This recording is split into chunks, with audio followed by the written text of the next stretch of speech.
Just heard that they've specially reinforced the doors, just in case we come and visit them. Doesn't that make you feel proud, lads, eh? Doesn't that warm the cockles of your hearts? Everybody said, I don't have to remind you, this is one of his prime facilities and may be heavily guarded. Be careful tonight. All right, lads, load up.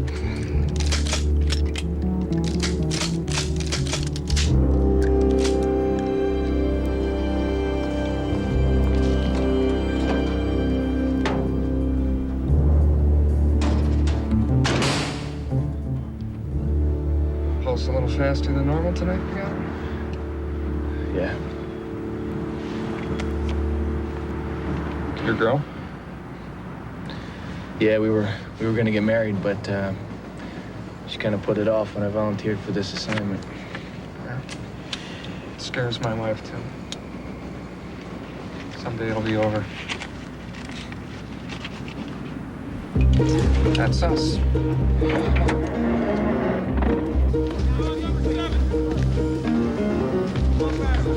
Domenico, sta per refare.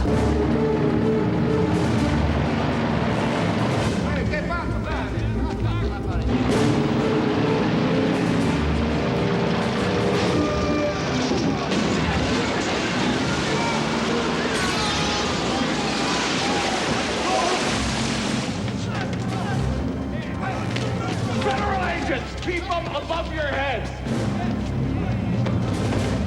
All right. You're in breach of the Volstead Act. The second charge is far more serious. You've been aiding and abetting the Guineas. For that, you go to prison. Straight ahead. Well, that was easy. Too easy. No guards?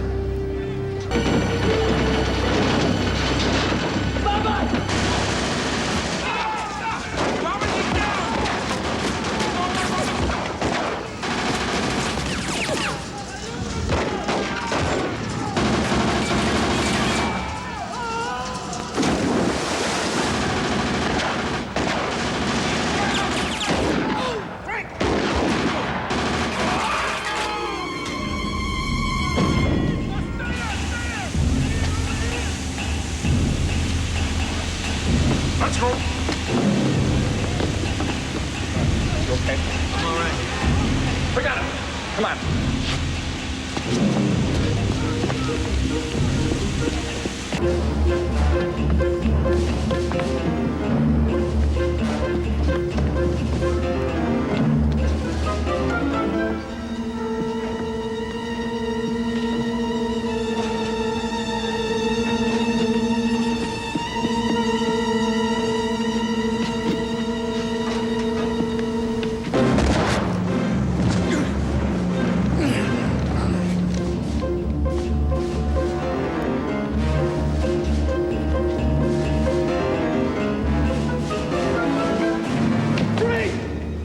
Drop your weapon. Drop it. Drop it. Put your hands on your head. Come on.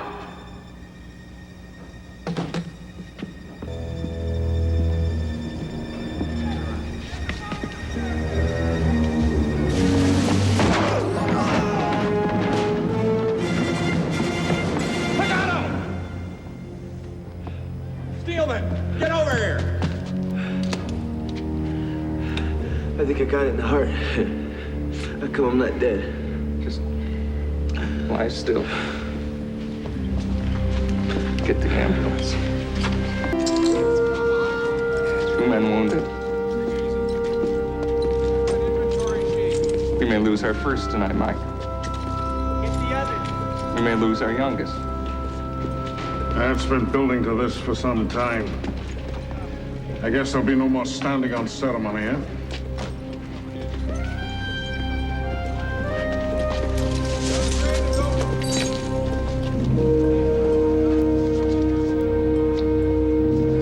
This town is mine?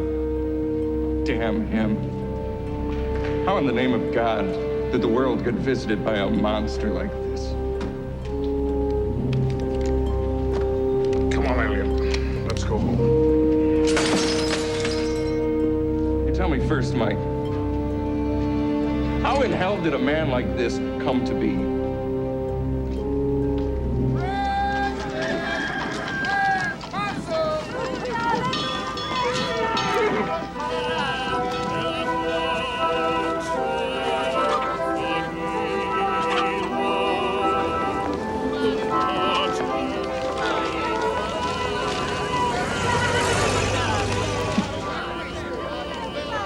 Venga, piccolino.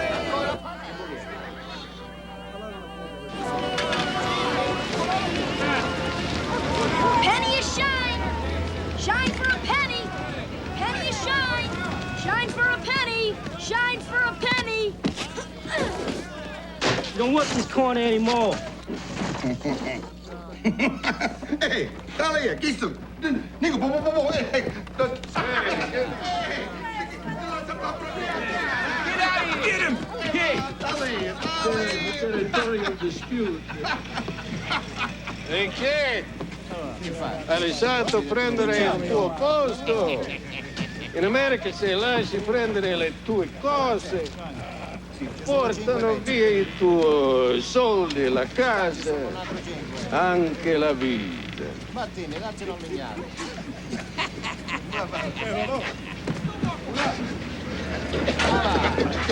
Sì. I can help you out, you know. Help us. You don't do that to Al Capone.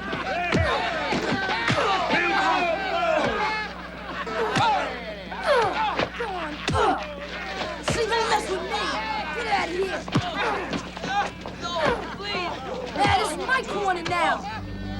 Oh, please.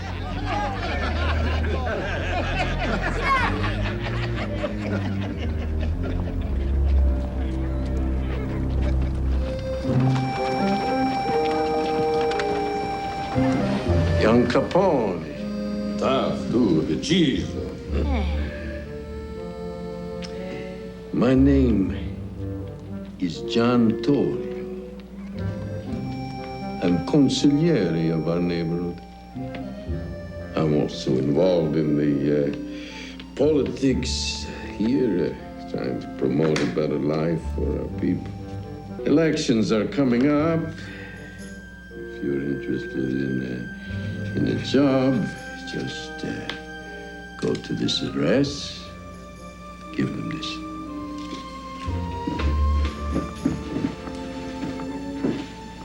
Young Capone. Quando qualcuno ti fa un favore, deve dire grazie.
Young fella.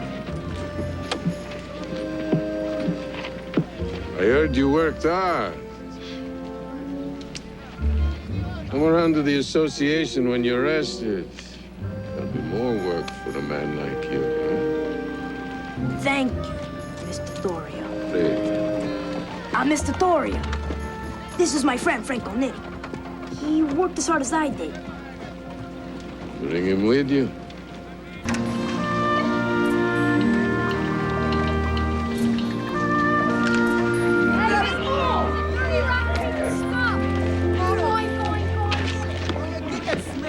Is that new kid over there? Yeah. What's he doing? Sleeping there. He's just another cootie from Pilsen. Stay away from him. Cootie? Ness, you ever smell him? Take a whiff, you'll know what a cootie is.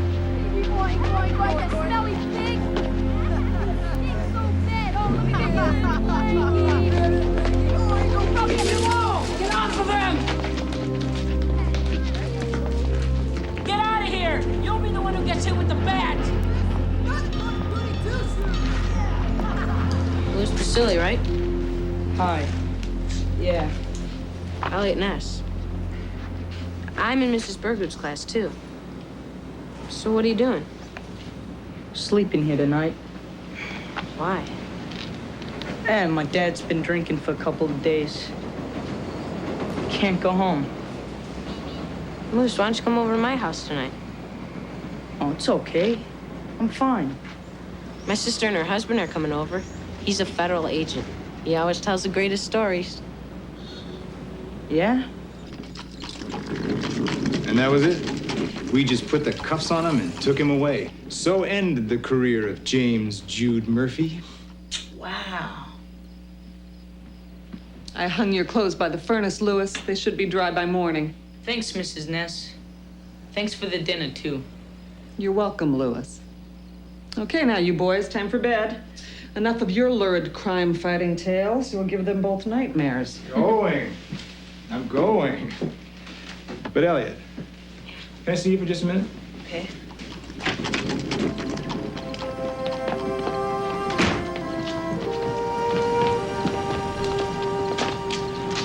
What are we doing?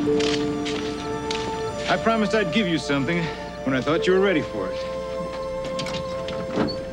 I think you're ready now. It's my old trusty BB gun. What you did for that boy, Elliot, that was really kind. I'm very proud of you.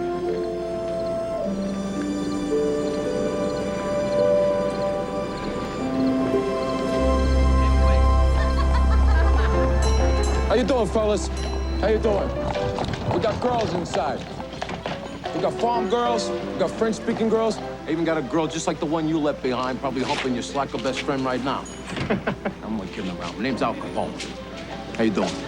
So, these girls pretty? We got one girl, just got off the boat from Paris. Dead ringer for Clara Bone.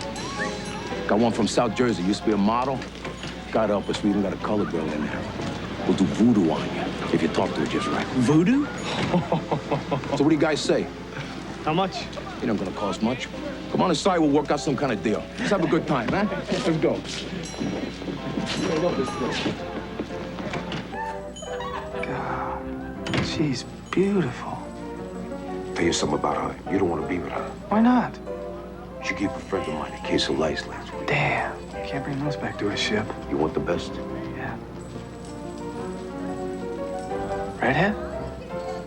Best.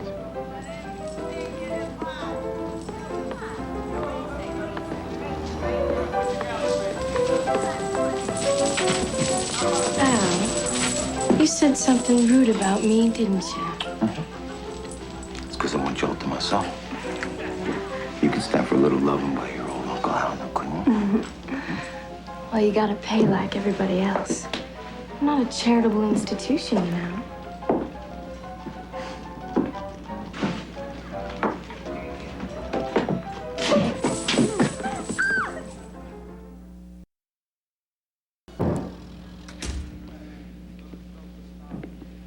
Hey, Mr. Lee. Hi, Mr. Torrio. Hey, Frank, how you doing? Let me get you a drink. Come on. You're gonna feel like crap again tomorrow. So how we do tonight, Mr. Torrio? Fine. Ma tutta la notte. Every night. I see you down here drinking till you can no longer stand. You're becoming a bomb. Work's done. You know, I ain't got a family to go home to. Then get a family. My two most trusted employees. Must I replace one of them with a man who is sober? Sorry, Mr. Torrio. It's just I've been feeling a little blue lately. Feel blue because of the life you lead. Get married. Find yourself a nice Irish girl like I did and settle down with her. Why Irish? Because they don't have the hot blood. They won't cheat on their husbands, even a disgrace like you.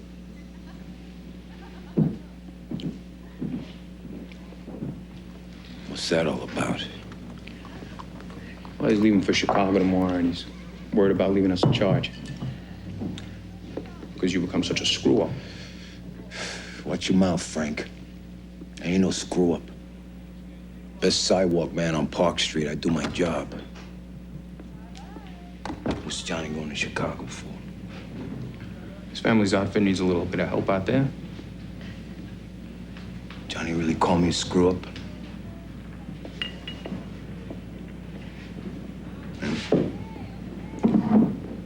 Puts me in an even bluer mood. There's something that'll cheer a man up.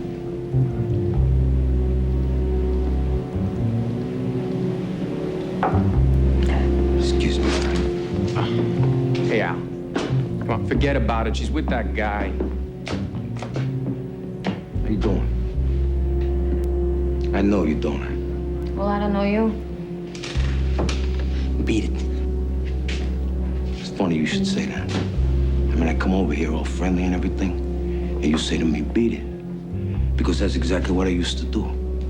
I used to beat your little girlfriend's ass every other Thursday night over at the Palace. You know she works over there, don't you? Yeah, Mazzaro. What's the matter? Is she your wife or something? No. She's not my wife. She's my sister.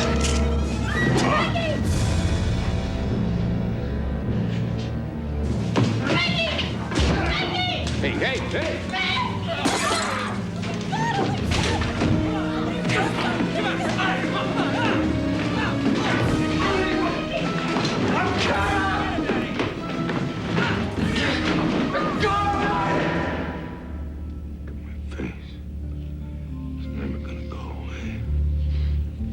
Johnny was right.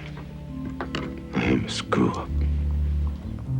I do gotta quit with the booze. I do gotta find myself a wife and settle down.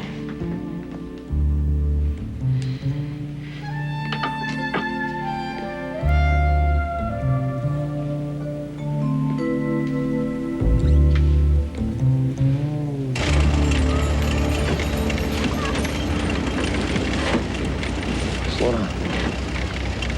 Slow down a little bit. What? God, will you look at that one? Oh, which one? One in the middle. She's Irish. Looks like St. Patrick's niece. Forget about it, Al. Come on, they're little schoolgirls. Not that one. You look at her face. I got a feeling about this one, Frank.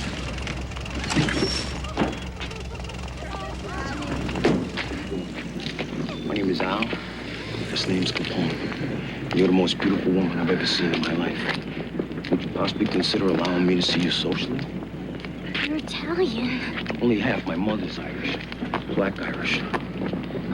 Please stop. I got a story I want to tell you. So I just got back from the Argonne. And this scar, I got it from a German bayonet. And when I got off the hospital ship, I learned that my father had been killed in a steel mill accident.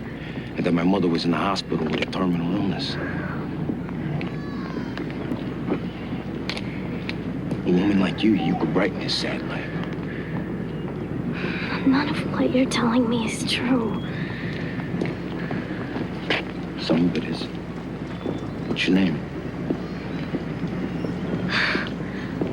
May.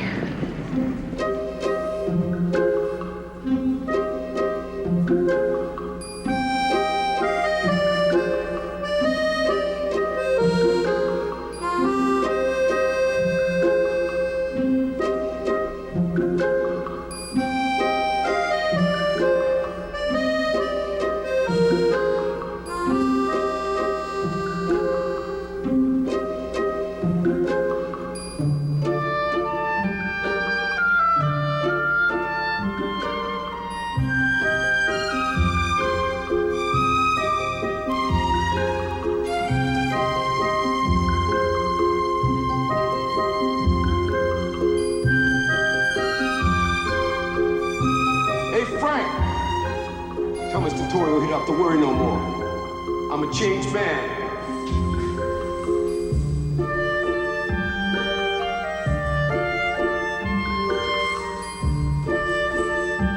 Get out of here, don't come back.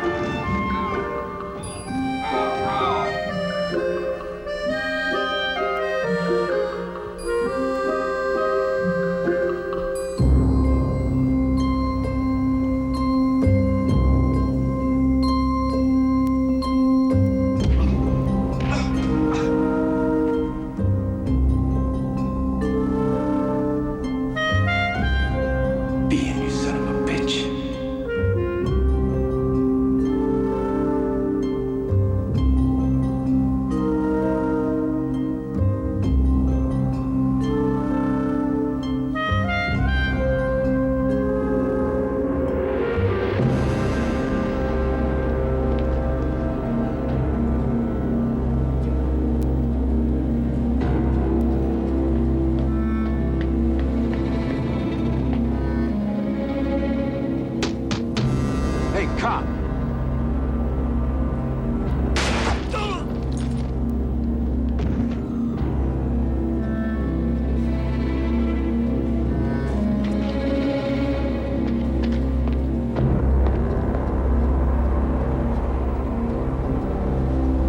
The main goal of the League of Nations is to preserve international peace and security by the prevention or speedy settlement of disputes and the promotion of disarmament.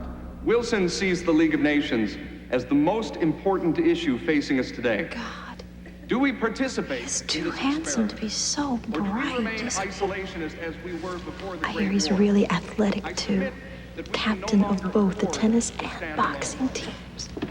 Modern air What's his travel, name, do you know? wireless communication has Elliot. made our globe a Elliot smaller one. Ness. America Shh, must listen. adjust. We must participate in this smaller globe's political affairs.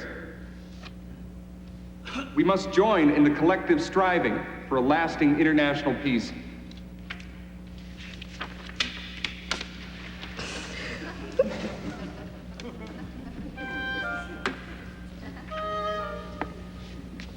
I agree with President Wilson when he says that we can no longer afford What to keep college our is he heads going in to the next sand. year? I agree with him when he Carlton says Glaze we said she must thought he join was the going to League of University of Nations. Chicago. Thank you.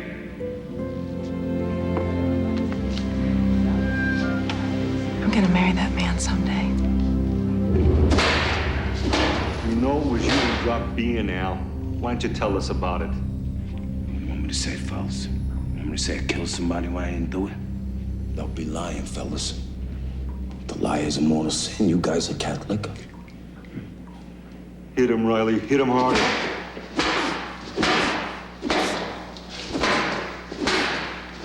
Al, please. I told you it was with my wife. Why'd you go ask her? We already did. Yeah? What'd she tell you? Lying little patty whore.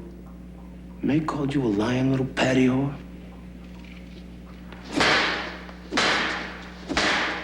Al, this is getting sickening. You're gonna be passing blood for a month. Are you kidding me?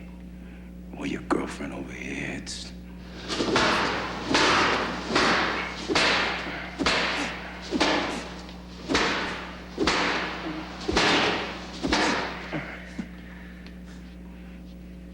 Uncuff him, Riley.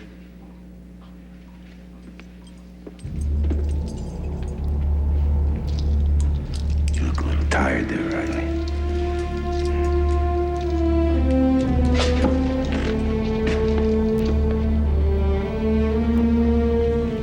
Thanks, fellas.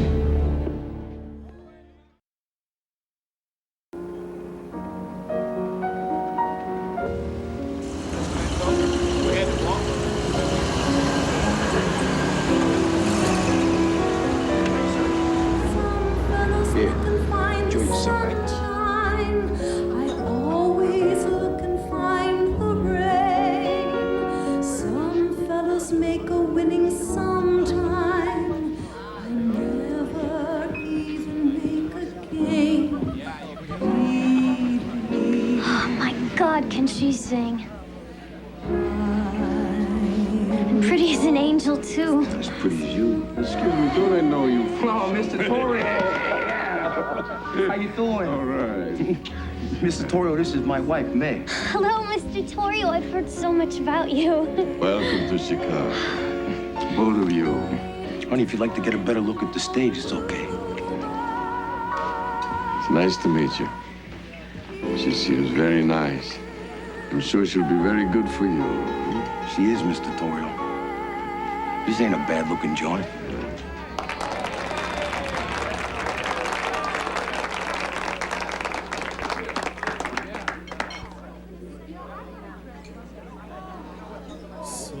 Sunshine fills the sky when you are near. My heart and soul take... Who's that bonehead? Enrico Caruso. And at his table, that's my uncle, Big Jim Calissimo, Mary Minter, Jack Dempsey. Dempsey? Jack Dempsey. And at the head of the table is Honor the Mayor, Mr. Big Bill Thompson.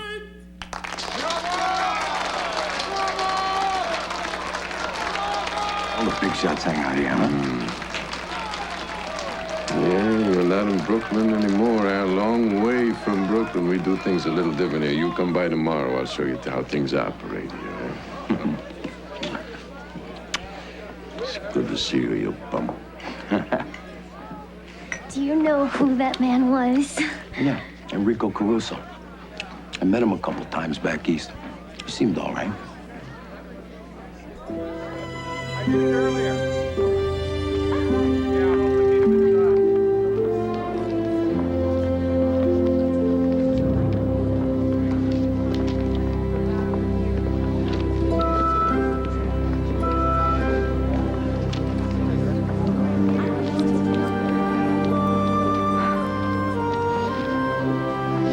Very good.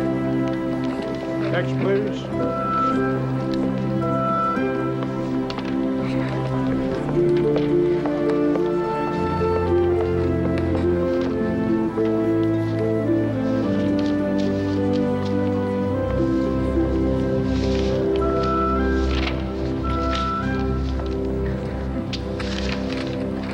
Thank you.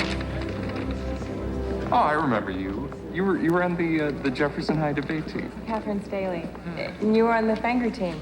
Elliot Ness. There's so many choices. What are you taking? I'm in pre-law. So you're going to be a lawyer? Actually, I kind of thought I might take a look at politics when I graduate. So I could be standing next to a future congressman or senator. Or a bum. Are you doing anything Friday night? No? There's a new Chaplin movie over at the Bijou. Would you like to go? Sure. Yeah.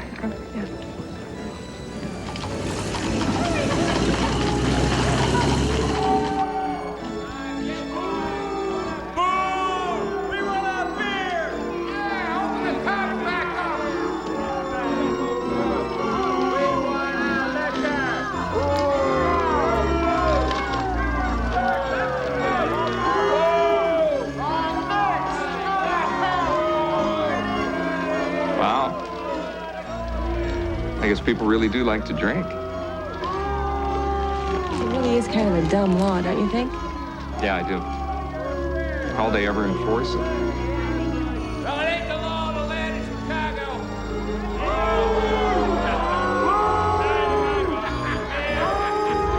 You know what that sound is, Johnny? What? It's the sound of opportunity knocking.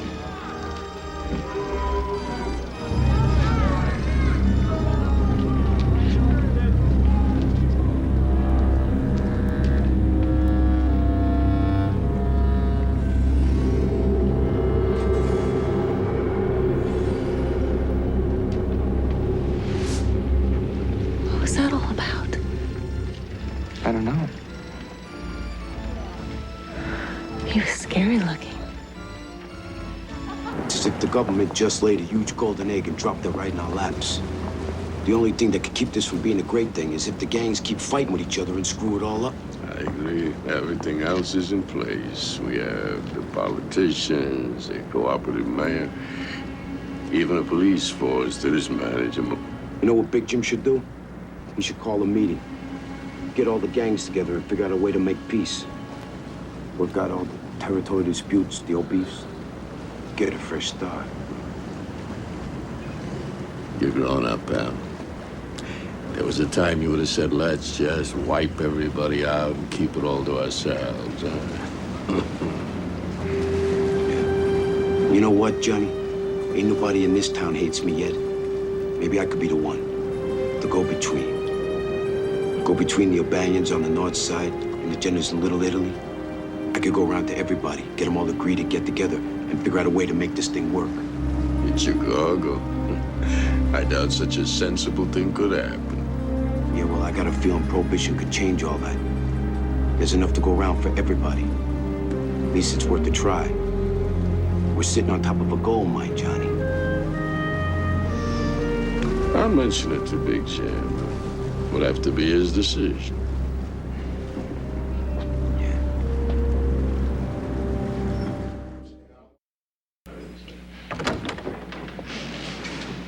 What do you say? He said no. Why? Hello, John. Hello, Dad. Is he in? He's in.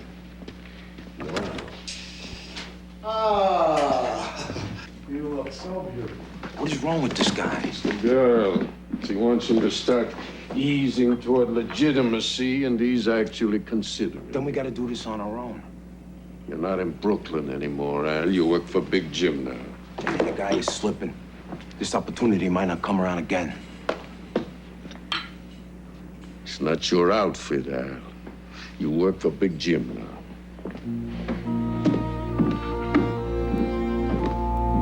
Since first you were my bonny bride, the roses all have left your cheek. They've seemed to fade away.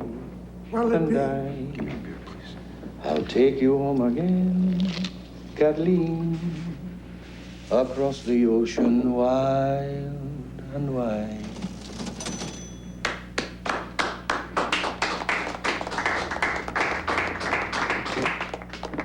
Well, now, who's the organ grinder?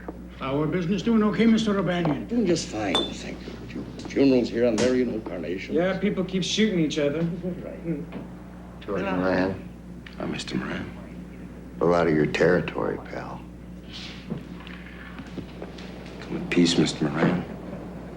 I work for Big Jim Colosimo. Unarmed. King, Jaime, come over here. Pleasure to meet you, Mr. O'Banion. My name is Al Capone from Brooklyn. You're proud of that, I can tell. Yes, sir.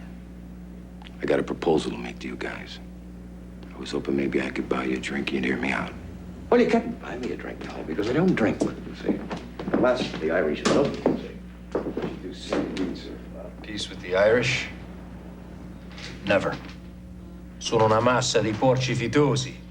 They are pigs. Just last week, I killed one of my men. Uno dei miei picciotti. Capito? But that's exactly what we can prevent here. I've already talked to the O'Donnells, the Reagan Colts. Even Dean O'Banion's willing to participate. You're not making a mistake here, Angelo. Prohibition can be a new era for everyone. There's a lot of money to be made. He goes around town representing me. He calls a meeting in my name that I will not attend. Who is this animal you brought into my operation? Whatever Al has done, I'm sure it can be undone. I'll see to the person.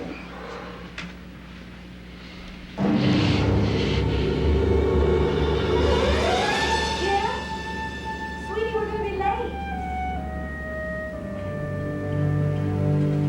You owe your life to the woman I will marry. Now get out.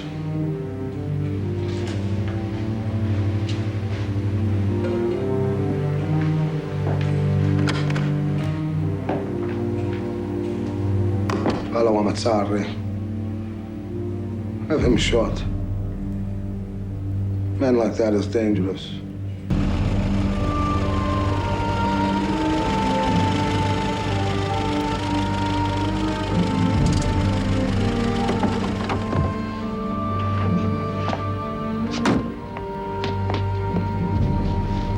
Johnny, we gotta take the horse by the reins. We gotta do this now. You overstepped your bounds, Al. The guy is holding us back. He's gotta be put down. What I? He's gotta be popped. He's my uncle. He's your cousin's father. He's not even blood. Johnny, this is business. You know what I'm saying is right.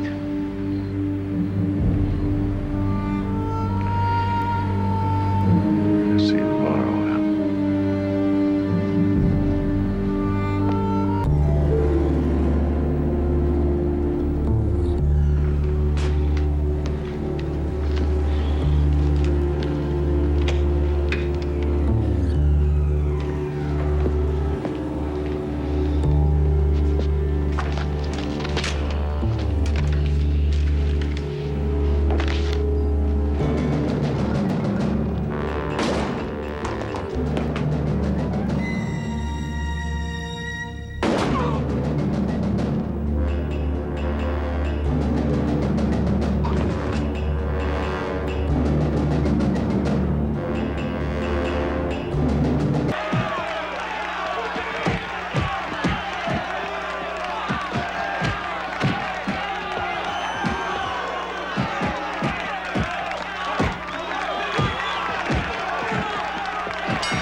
I'm starting to love you a little bit.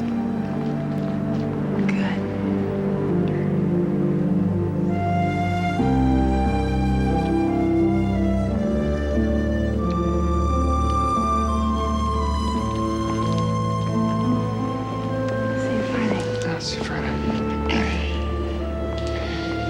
Make it hard for you.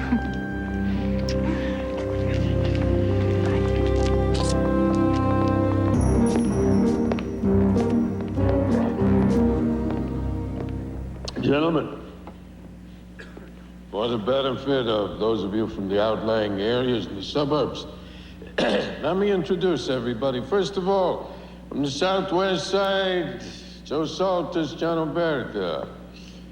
From the Reagan Colts, Ralph Sheldon, Stubby McGovern, Bubs Quinlan.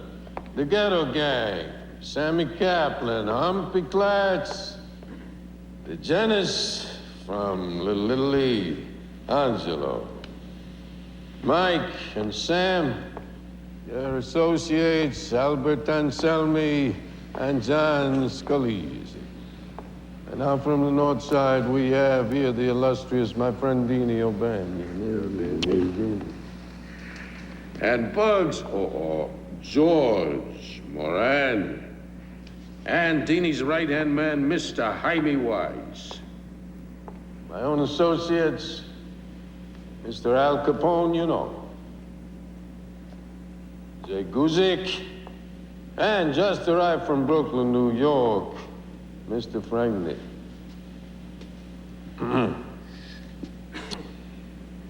We are here, gentlemen, for the betterment of all. We are here to help each other maximize the industry just handed over to us by the United States government. Well, no. If we're here to help one another, the first help that I'll need is from this tribe over here to stop their whore running in my north side. We don't run whores on the north side. We run houses in our own neighborhood. That's a damn bald-faced lie. Primitive, Sicilian, pickaninny. You know what? When I first left Brooklyn, they told me what it was gonna be like out here. They told me that I was gonna be dealing with the dumbest bunch of micks, Polacks, Dagos, and Kikes ever assembled in one place. And you know what? They were right. Because here we sit. Here we sit in a town that never wanted prohibition. In a town that voted 6-1 against it. In a town that's the second largest in the nation, wants to stay wet, and is willing to pay $300-400 million a year for the privilege. But do we talk about this opportunity? Do we talk about a way to organize it? Do we talk about a way of getting together and settling our differences so we can meet Chicago's demand for alcohol? No. Instead, we sit around here fighting about a few whores being run, and then pull guns on each other like a bunch of street corner pimps. Is this what you intended when you came here today, Mike? How about you, Mr. Saltis? Mr. O'Banion? Well, now, I still have a problem with this. Jenna run whores in my territory. Well, with all due respect, Mr. O'Banion, every man in this room has got problems. That's why we're here, to settle them. So we're gonna work together, or we're all gonna just pull out our guns and shoot each other. Right. Gentlemen, I do think it would be wise before we continue to disarm ourselves. I think Joe is right. Klondike is giving up the north side of Madison. Then McGovern and Sheldon must divest of everything west of Austin. Will the principals finally agree? I can't abide by it, you know. Because I'm like this lot over here. I'm a real Catholic. And I don't believe in the peddling of human flesh. And I won't have a bunch of whores running around where Irish children play. We cannot remove these houses. We won't. Well, then it's war, isn't it? Against the friggin' heathens. Hold on a minute. Gentlemen, Mr. O'Banion. As you probably know, the ginners here have set up stills in almost every tenement in Little Italy. Now, these stills, they create a low-cost but decent product that won't make you go blind. Now, you could use this kind of product in your lower-end working man's places, where the imported stuff is too expensive. Now, what if the Jenners agreed to supply you with this low-end product in good quantity and at a fair price? Could you then find it in your heart to allow them to keep these two houses open in your territory? What?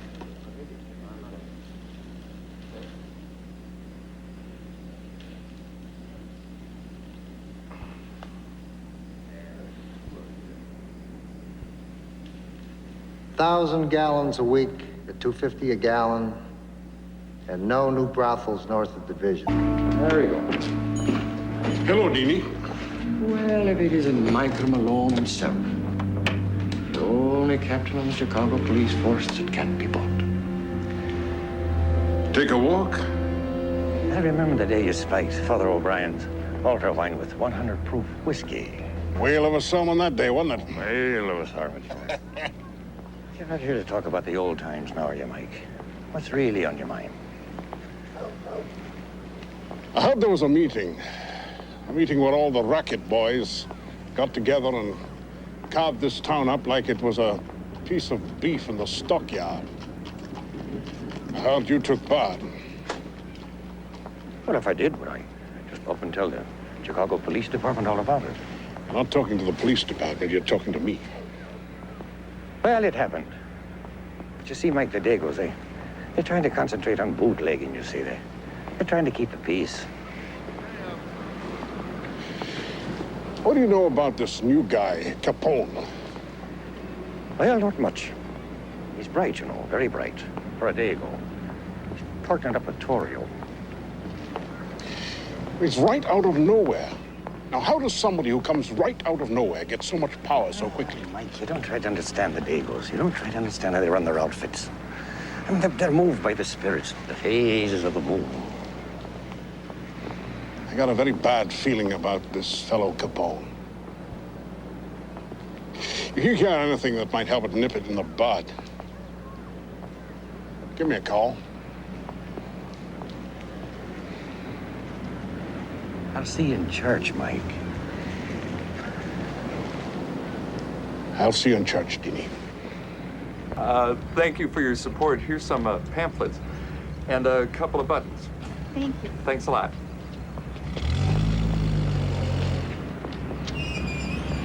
Are we done yet? Just one more block. We're gonna win this thing. We better. Flores seems to be delivering a resounding defeat to his challenger, Everett Nosek. They're winning everything everywhere. People, just want to thank you all for your help. Don't be too discouraged. We knew going in that we were going up against a machine candidate, and in Chicago, Mob candidate. Mob candidate is what he is, just like all the other winners tonight. I just wanted to thank you all. You did a splendid job. We canvassed over half the ward ourselves. We knew how the people were going to vote. It doesn't make any sense.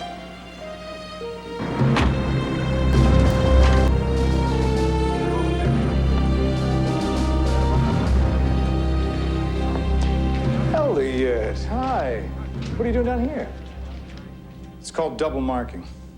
If the voter marks off the wrong candidate, they mark off his opponent, and the ballot is nullified. There were over 1,500 of these in the 43rd Ward alone. They also substitute tally sheets. They slip the voters uninitiated ballots. They pad the registration books with phony names and then vote into them. And there are other ways, too. You know this stuff goes on? In Chicago, all the time. So what do you do about it? Elliot, we do what we can do. I only have 64 agents in this office. Do you think this is the only mob activity we have to deal with? They're also shaking down unions. They're selling protection to legitimate businesses. They've got drug and vice operations everywhere. And now with the beer and booze money, they've got the wherewithal to buy the legal system. Before you start, let me tell you something else. Something that really breaks my heart. I don't think there are 5 agents in this office I can really trust. Federal agents are on the take. The money is big, Elliot. You have no idea how big.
Jackie Capone. You're the second most beautiful woman I've ever seen in my life.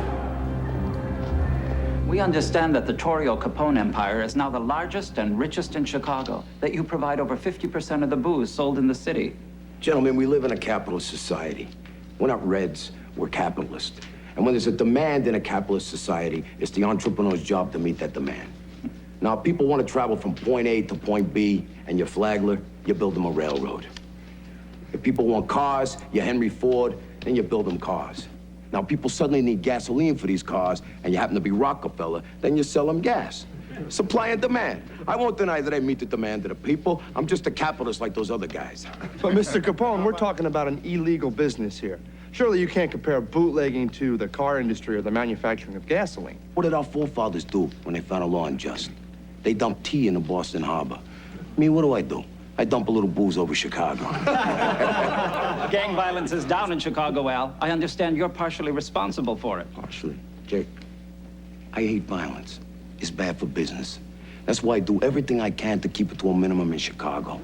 Now, we no longer have gang wars here, shootings, murders, beatings, and other mayhem in our streets. That's because I take the time to mediate the disputes that lead to these things. I do this as a businessman and as a concerned citizen. An editorial by our publisher last week suggested that that may be the very reason the authorities really haven't come down on you, Al. Because you are a peacekeeper. Come down on me? Now, why would anybody want to come down on me? Anybody come down on Henry Ford? That's enough for now, you bumps.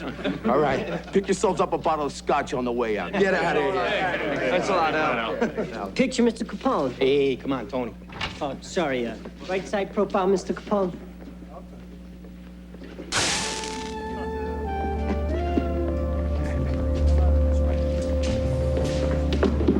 Hey, kid.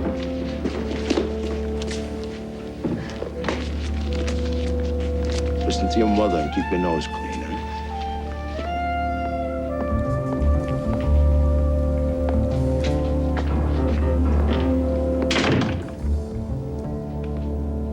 Life is good. Well, look who's being invited to some of the swellest affairs. It's none other than the bootleg king himself, Scarface, Al Capone. This self-made man from the streets seems to be going legit as the official representative of the Chicago PD.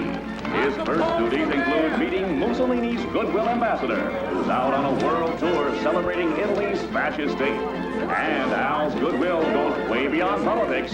In Chicago's Little Italy, the big fella is giving freely to the St. Alexius School for Boys. Some people don't like Al, but ask what this little guy thinks.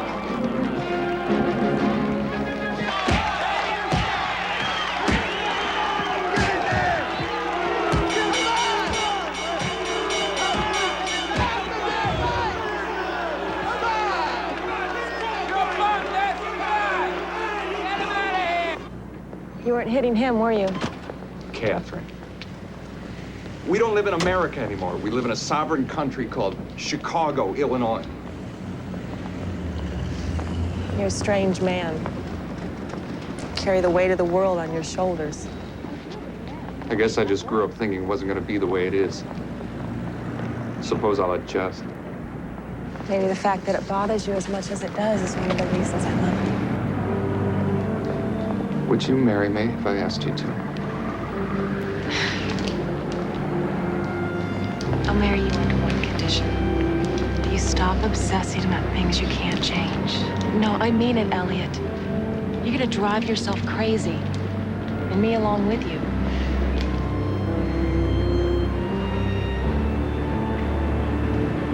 You're right. And I promise I'll quit. Marry me, Catherine.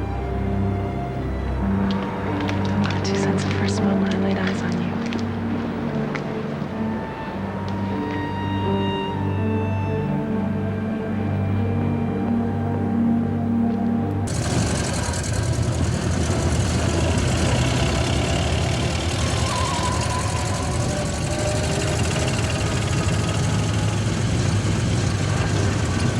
Ah, porca miseria.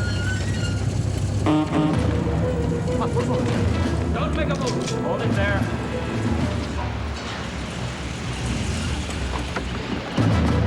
Get that out of there, you greaseballs. Hey, what you think? Cover him, Jaime.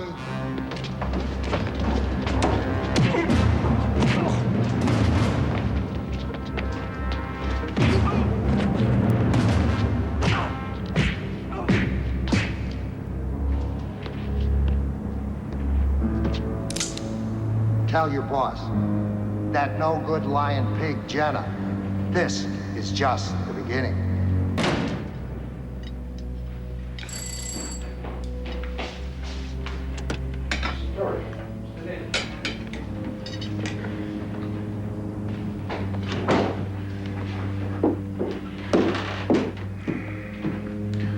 We got trouble, Al.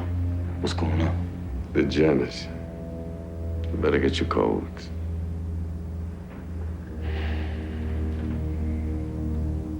Yes, we are going to war. Last week, the Irish began hijacking our trucks. They've got 10. If they want war, he has got it. Why would anybody want war? War's the last thing that anybody wants. Those Irish pigs are hijacking my livelihood. Angelo, calm down. We will go to O'Banion. We'll find out what his problems are. We'll take care of it for you. In the interest of maintaining our good relationship, I will give you 1 day. 1. No more.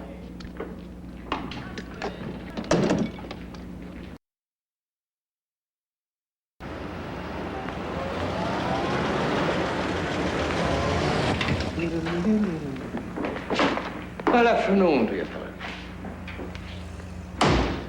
Now, isn't that a fine piece of work? Dini, Angelo Jenna came to us. He said you've been hijacking his rolling stock. But I have, you know. What the hell for? What are you trying to do, start a war? Well, now, if you remember, I believe it was, John, what, 3 years ago, we made an agreement. We agreed that the Jennas would stop their horror-run operations on the north side. Well, they're blossoming and blooming like a bunch of damn dandelions. You got a problem like that, why don't you come to us? You know we've always been able to deal with the Jennas. Well, you know, Al, last night, as I was planning for war, me and the wife had a discussion.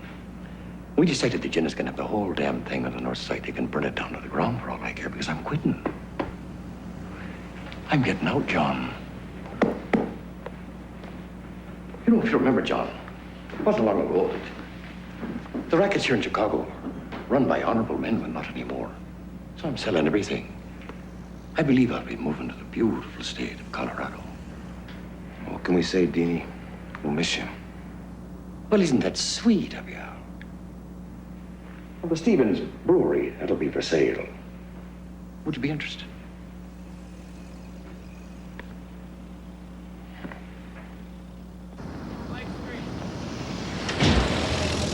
Come to settle a gang war and walk away with the best brewery in the Midwest. Go figure it. Guy's getting tired, Al. Could happen to anybody. Someday it'll happen to all of us. Yes, I'd like to be speaking to Captain Mike Malone. You can tell him it's old friend Dini, the old boy. $500,000. It's a damn good price, too. You know, I have over $1 million invested in that place. And the near beer license just been renewed. As your legal representative, I suggest you count this before signing over the deed, Mr. O'Banion. Be my guest. Horse feathers. Well, fellas, you just bought yourselves a brewery.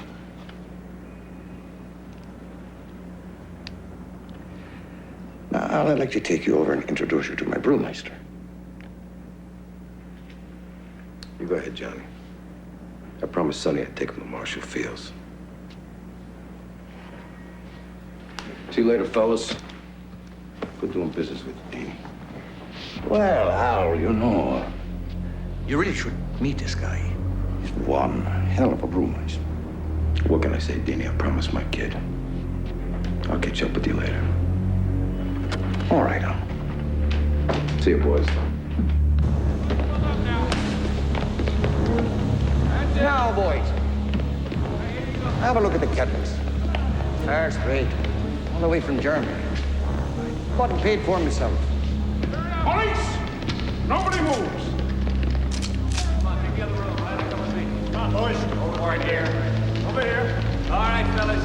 All right, get down over there.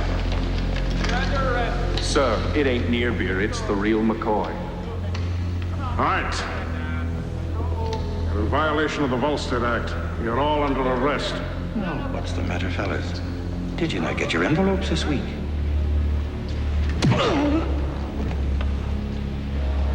New cop on the beat. They confiscated 13 trucks. They busted the place all to hell. They even took Johnny's new Chrysler.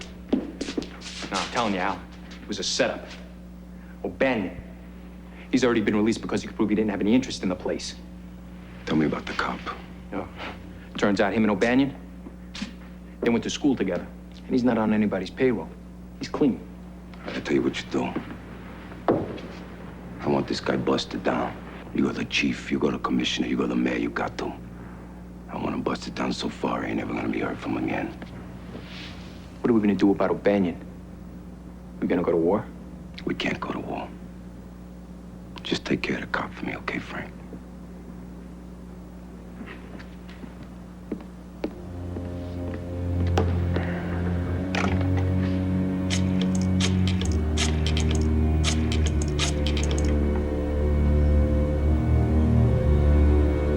Put Jenna on the phone.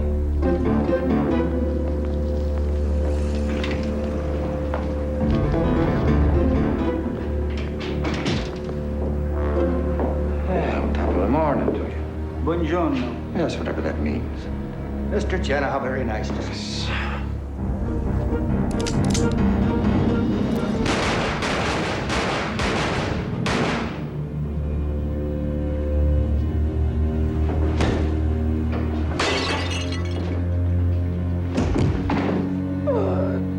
Dear me.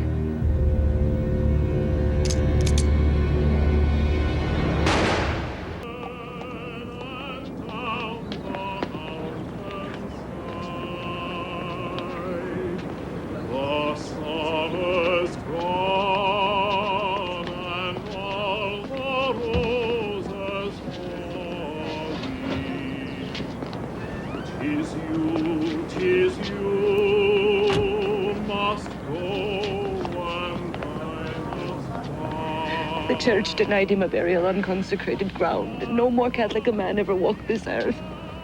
He never cheated on me, Michael. He always came home at night. I know that. George, Jaime, my deepest condolences, fellas. Yeah, sure. Look, Dini and I, we had our differences. But I love the guy.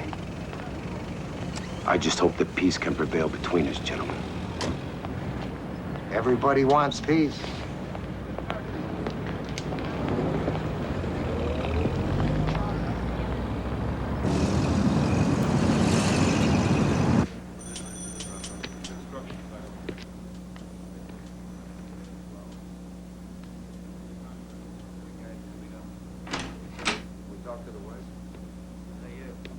Reynolds, Internal Affairs. How can I help you? Found in your desk. It's mob payoff money. The bills are marked. You're suspended pending a full investigation. If there was money found in my desk, it was put there by somebody else. Save it for the hearing, Malone. Just give me your gun and your badge.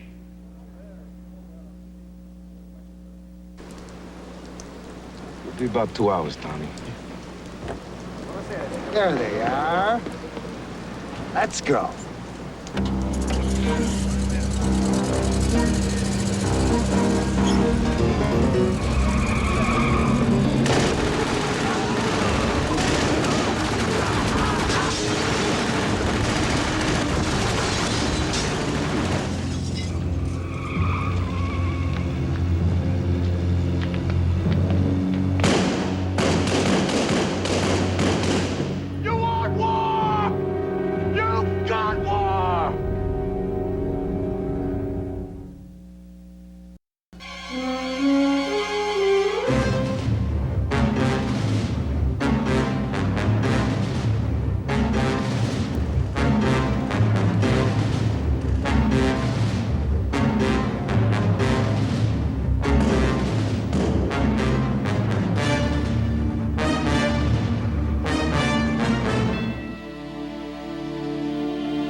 garlic tonight, huh? Basil, basil.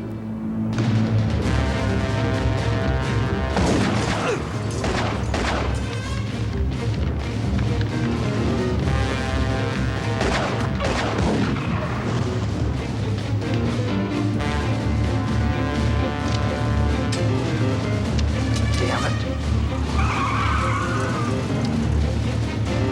Let's go. Come on.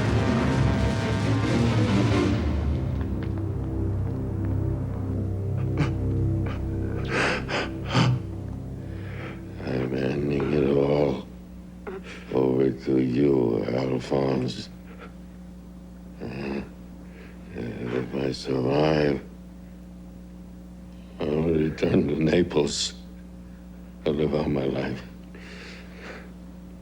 If I die, I ask two things of you. Anything, Johnny. Anything. You execute Bugs, and that Pollock Jaime Wise. I swear on my son's life, Johnny. I swear. Daddy.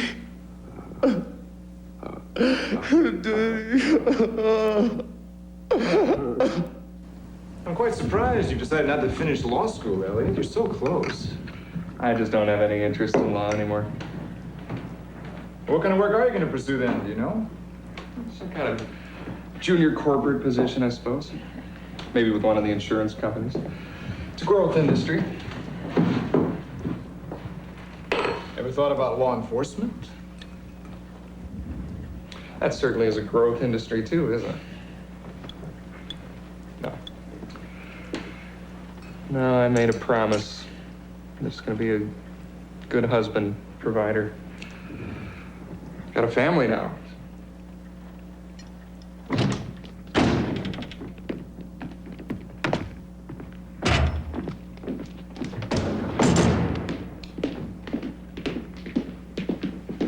Go ahead. All right, we just found out that Jaime Weiss has a meeting with Jack Zuda at 7:45 tonight. Now, they're meeting in this office building right next to Banyan's old flower shop here.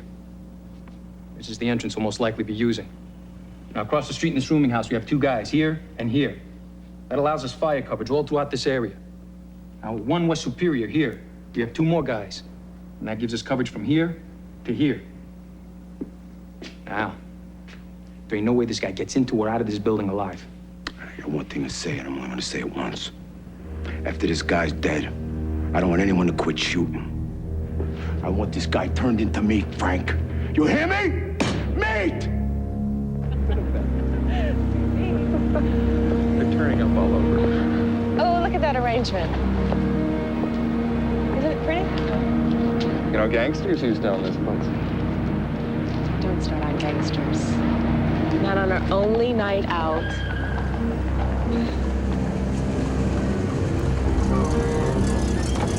Now, wait here, Jaime.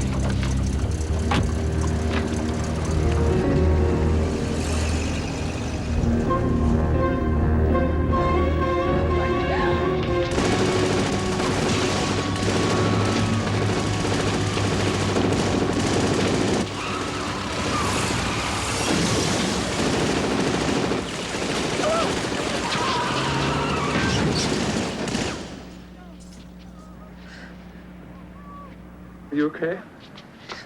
Are you okay? Huh? I think so. Yeah. Don't look. Don't even look. Don't look. Take me home, Elliot. Please. Hey, over here! The kid's been shot! I gotta see if I can go help, Catherine. Of course you do. Somebody call an ambulance!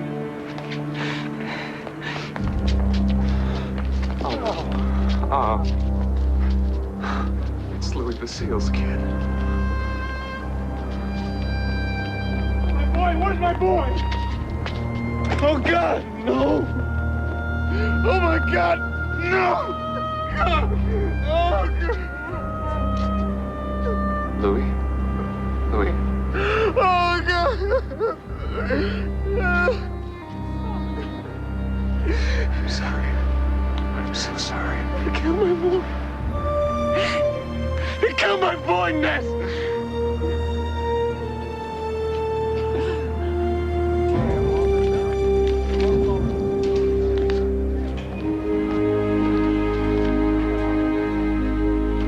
I quit my job with Perennial Life.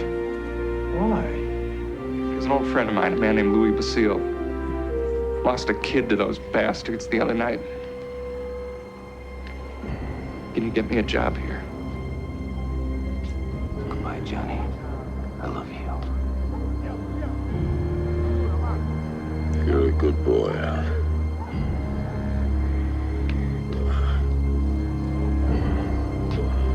You don't have to worry about nothing, Johnny.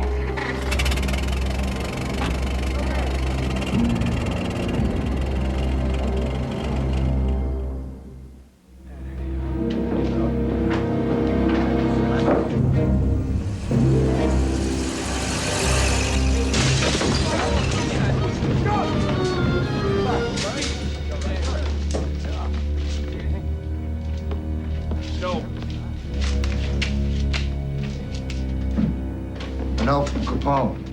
What's he say? He wants to meet.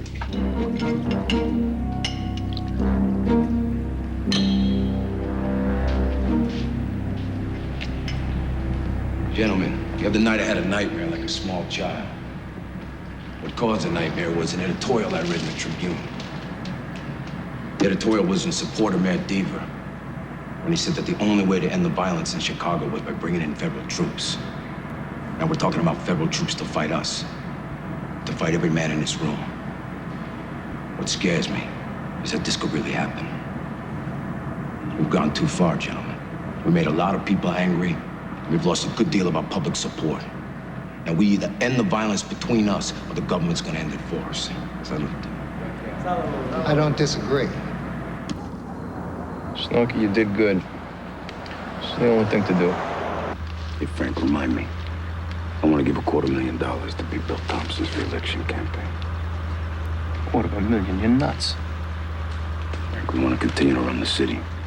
We got to get the mayor back in our pocket. Yeah, I guess. It was better so it was over with. Yeah, well, there's still one thing I want to take care of. I swear to Johnny, I'd get both Weiss and Moran. No, you can't do that. This whole thing would blow up all over again. What if it wasn't us? Moran's got a lot of enemies. What if it was cops, for instance? We got a lot of guys who look like cops that Moran wouldn't recognize. You never know what hit him.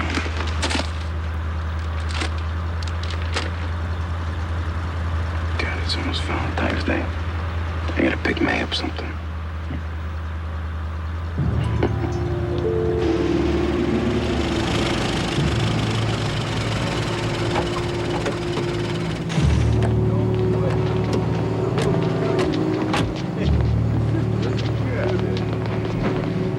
I gotta make a call. I'll be right in.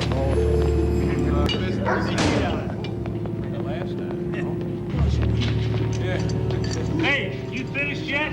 Well, it's finished. Think I'll be laying here? Why? Randolph 4452. Giacomo Moran, huh?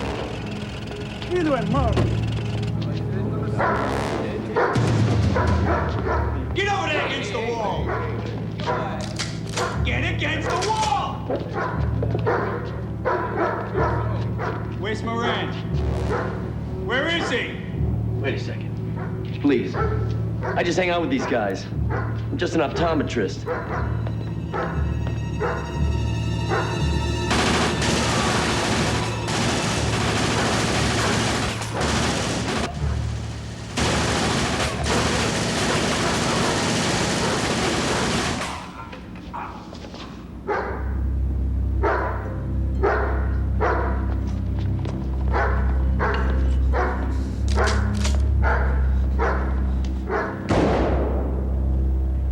Nothing.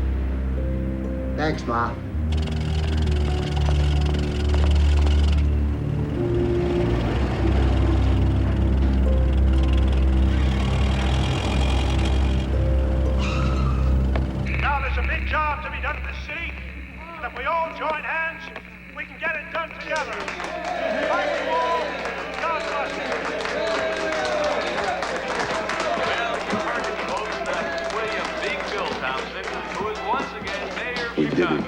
already spent enough money on him. Yeah, well, it's gonna pay back 10,000 times over again. What do you say we take a train down to Miami, have a little party? And what about Moran? We'll take care of Moran later. Big Bill. To his honor. To his honor, Big Bill Thompson. May he stay mayor forever.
Herbert, what's the matter? Nothing, hon. Go on back to sleep.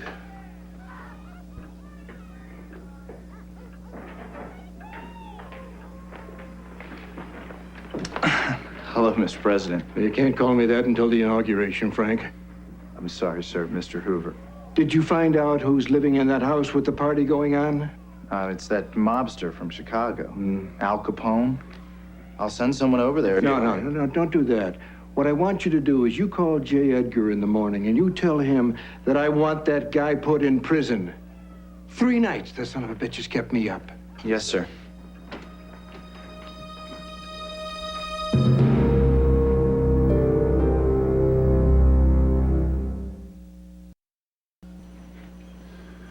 At the behest of President Herbert Hoover, we've committed to ending organized crime and lawlessness in Chicago.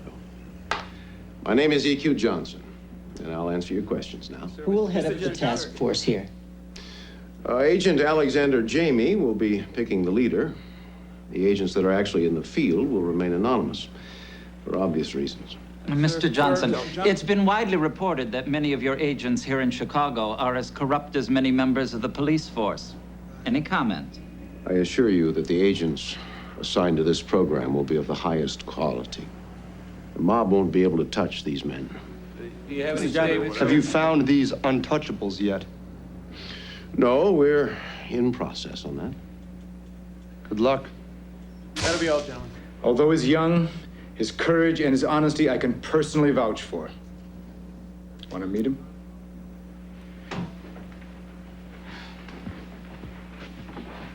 Elliot, can you come here for a minute? I want you to meet Emerson Q. Johnson, United States District Attorney. Hello, sir. I understand you're married and have a child, Ness. Yes, sir. That's right. Are you sure that as a family man you want to be involved in this? It could be a very dangerous assignment. I want this job more than anything I've ever wanted in my life. Sir, I won't sleep until we've gotten our city back. I think you'll do something. Start assembling your team. That was sent down.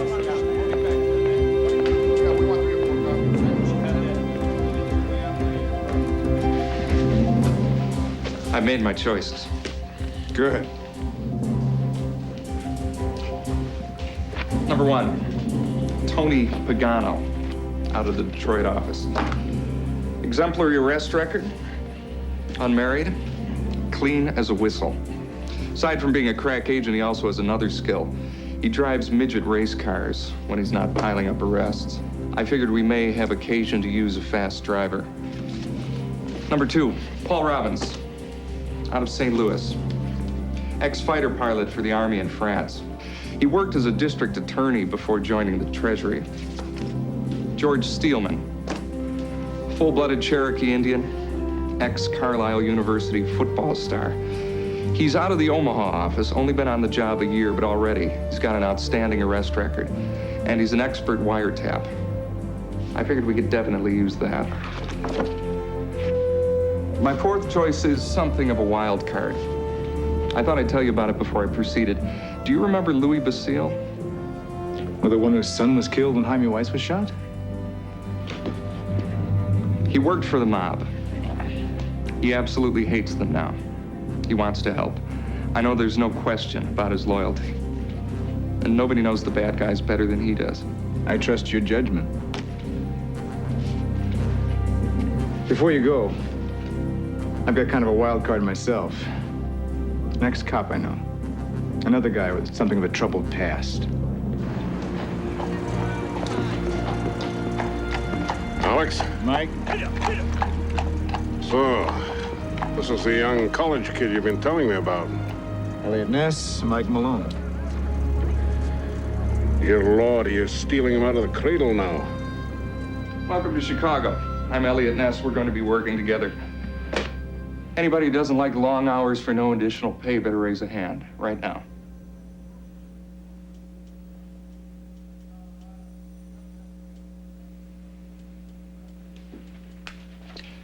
Good. Mr. Capone, Bill Jacobs, The Daily News. How you doing, Bill? Welcome back to Chicago, sir. Thanks, buddy. It's good to be back. While you're away, it was announced that a federal task force is being assembled here, and you've been targeted. So what else is new? Some guy drops dead in the street of a heart attack. Some black cat has great kidneys. Who do you think they blame? Me. Does it scare you, Mr. Capone? Why should it scare me? A lot of people talk. You listen to talk on my business, you're finished. Do you feel you've been unfairly singled out by the feds? Of course I've been unfairly signaled out if what you're saying to me is true. You know what I ought to do? I ought to go down there, have a meeting with these feds, and straighten everything out. Yeah, a little money goes a long way in Chicago, doesn't it, Snorky? Anyway, that's enough for now, fellas. It's good to see you, and it's good to be back home.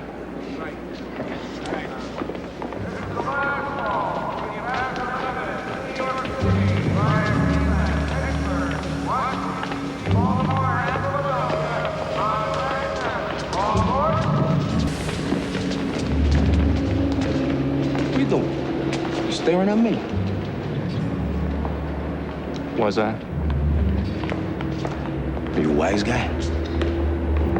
Who are you? Who, me? I'm nobody. Who are you? You got a real problem, don't you, college boy? I'm out of college, and no, I don't have a problem. You do. Come on out. Some kind of a nut. Yeah. A bonehead. A real bonehead.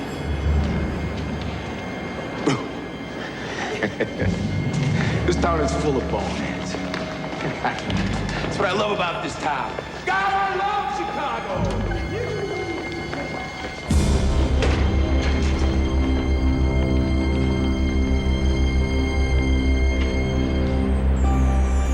I don't know what they taught you at federal school, but when I studied surveillance, the first rule was never make eye contact with the subject. The second was never engage him in conversation, because that way he will almost certainly notice you.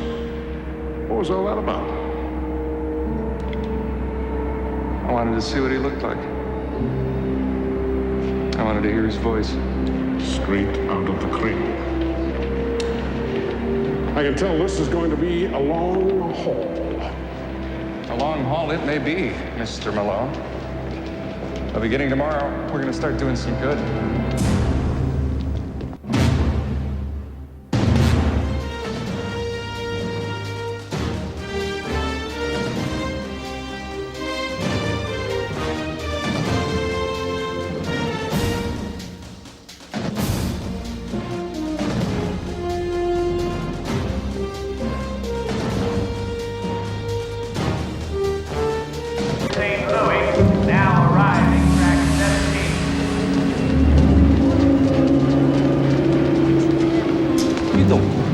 Staring at me.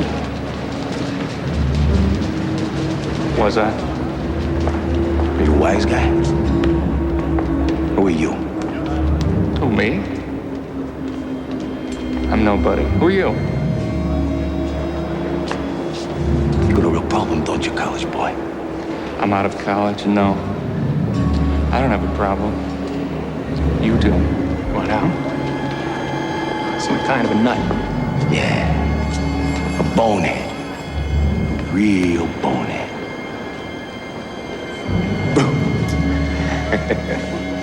This town is full of boneheads. That's what I love about this town.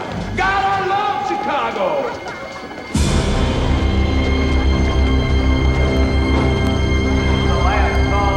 I don't know what they taught you at federal school, but when I studied surveillance, the first rule was never make eye contact with the subject. The second was never engage him in conversation, because that way he will almost certainly notice you.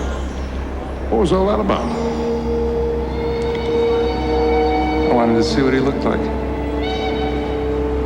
I wanted to hear his voice. Straight out of the cradle. I can tell this is going to be a long haul. A long haul it may be, Mr. Malone. But beginning tomorrow, we're going to start doing some good.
I saw him today, Catherine.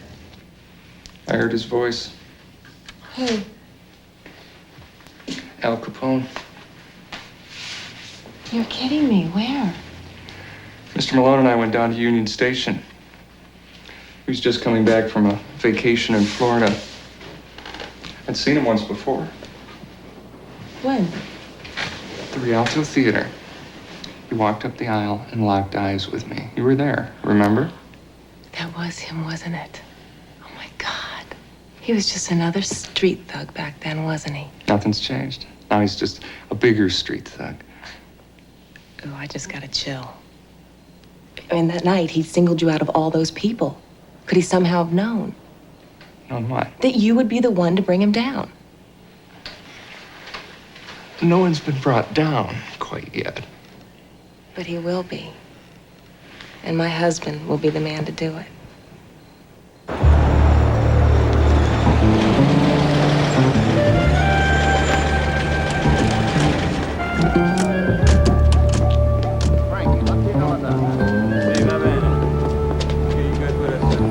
Do you get this feeling often? This feeling of dread? Sometimes, Father. It's a wonder, given the dangerous life you lead, Alphonse. Guess you're right, Father. I do lead a dangerous life. I mean, I stay happy most of the time. But today, when I got back home, I felt this kind of dark cloud come down all over me. Do you have any notion of what may have caused this? I don't know. Just gotten off the train. And I saw this guy staring at me. Could tell by the way he was looking at me that he hated me.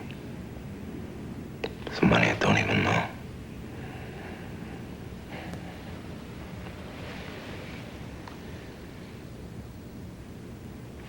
Would saying a confession help you? Being in a state of grace gives a wonderful feeling. What, right here? Right here. Okay, Father.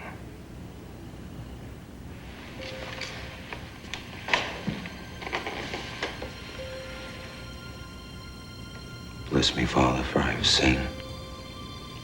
My last confession was a long, long time ago, Father.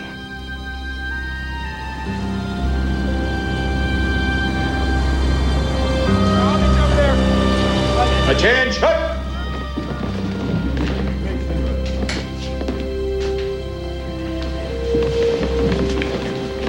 I'm Elliot Ness. I understand you're some of the untouchable police officers on the Chicago force. I'm proud to know you.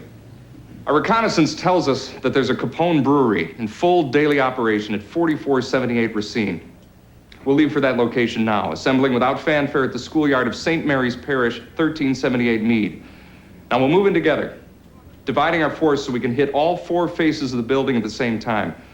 Gentlemen, this morning we start taking our city back. Let's do it with pride. Ready, Mr. Malone? Ready?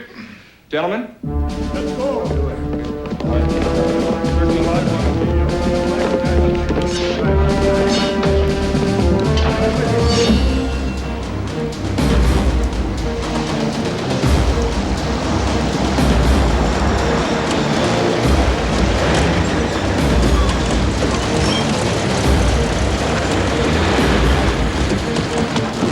Come on!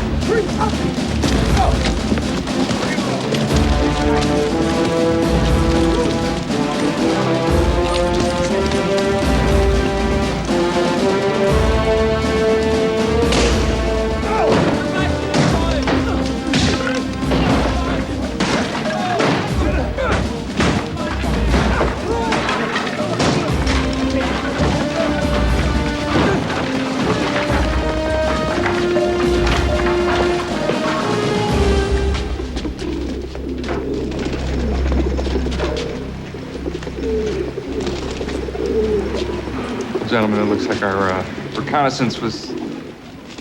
gee. Sorry, Mr. Roberts. Gentlemen, welcome to your new headquarters. The reason for our new and rather austere surroundings is that Mr. Malone feels that the walls of the federal building may have ears. Well, there's no chance of that here, sir. We don't even have walls, nor heat. Things will improve, gentlemen. I'll requisition some furniture, even a furnace, once we've had our first success. Now, let's talk about what went wrong. They knew about our raid far enough in advance to move every vat, every barrel, every truck. How? Obviously, there was a leak. Either that or our intelligence was wrong in the first place. Yeah, the brewery looked like it was empty for a month. My snitch was not wrong. The bad guys were tipped off well in advance. Our police support didn't even know about the raid until an hour before it happened. So I suggest that the next time you organize a raid, you don't advertise the fact in any way. Now, the men who came with us may not have known in advance, but their superiors did. The only superior knew about it was Police Chief Russell. Maybe some of his staff. I don't think any of them picked up the phone and called up Al Capone. Well, somebody did. Look, the first rule of police work, if you want to keep something secret, don't tell anyone. Now, I'd like to suggest that we dispense with the services of the local police totally from now on.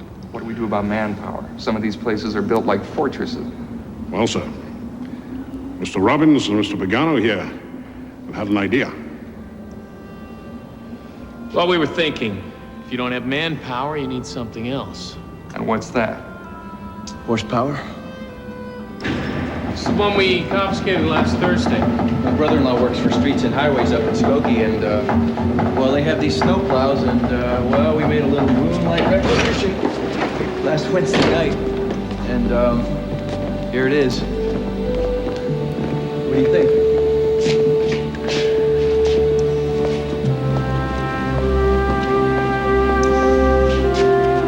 like it. I like it a lot. Good work.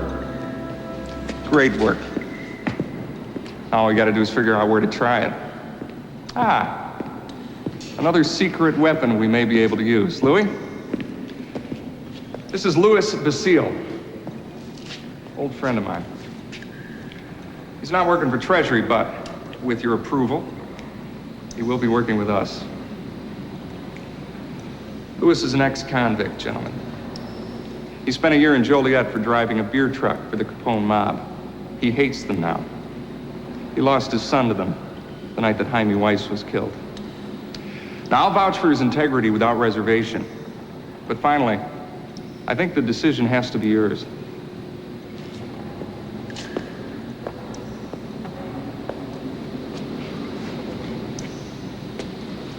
Paul Robbins, welcome to the team. George. Colonel, welcome. Welcome aboard, Tony Pagano. Thanks a lot. Did that man know about the raid the other day? He did. Well, there's your leak. What? He's an ex-con street guinea. They don't turn on their own. Mr. Malone, I've known Louis Basile for almost 15 years. He didn't provide any leaks. Look, when I accepted this assignment, I realized I'd be dealing with people who didn't have my background. You'd be working with college boys. All right. Now, I knew it would take us some time to work up some speed, but I thought you'd allow me to help you in that process. I thought you would allow me to show you how this town really works. We are all open to what you have to teach us, Mr. Malone. Listen, laddie. You start annoying Al Capone, and he's going to come down on you like a ton of bricks. Now, you can't afford to imperil your men with some half-baked social experiment. Louis Basile is not a social experiment. He's here to help us, just like you are. Well, you're the boss. Yes, I am. All right. Okay. Well, I guess I'm out.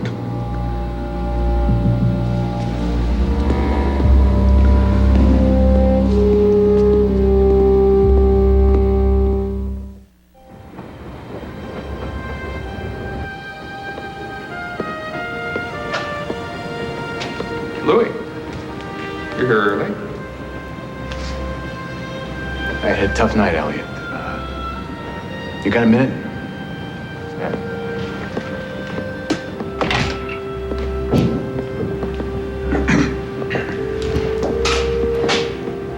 Look,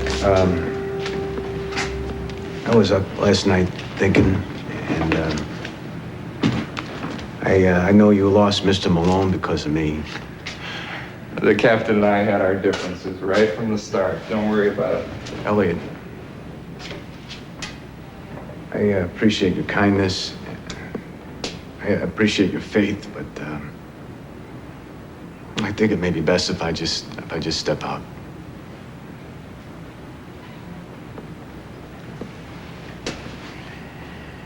I thought you wanted to bring down Capone.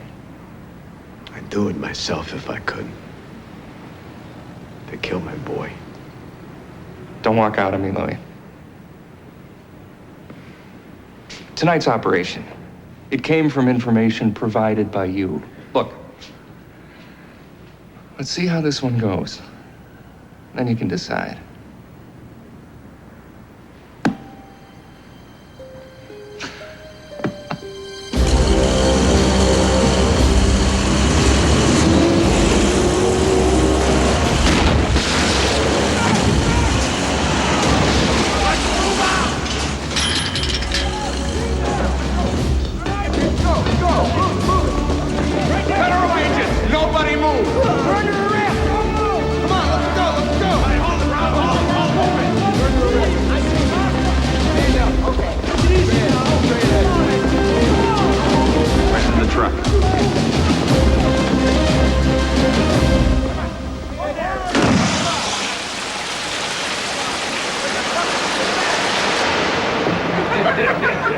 No, I'm serious. So let me finish. So I'm standing there, and this redhead, she's looking at me like, what's wrong with you, party pooper? Well, the closet door is ajar.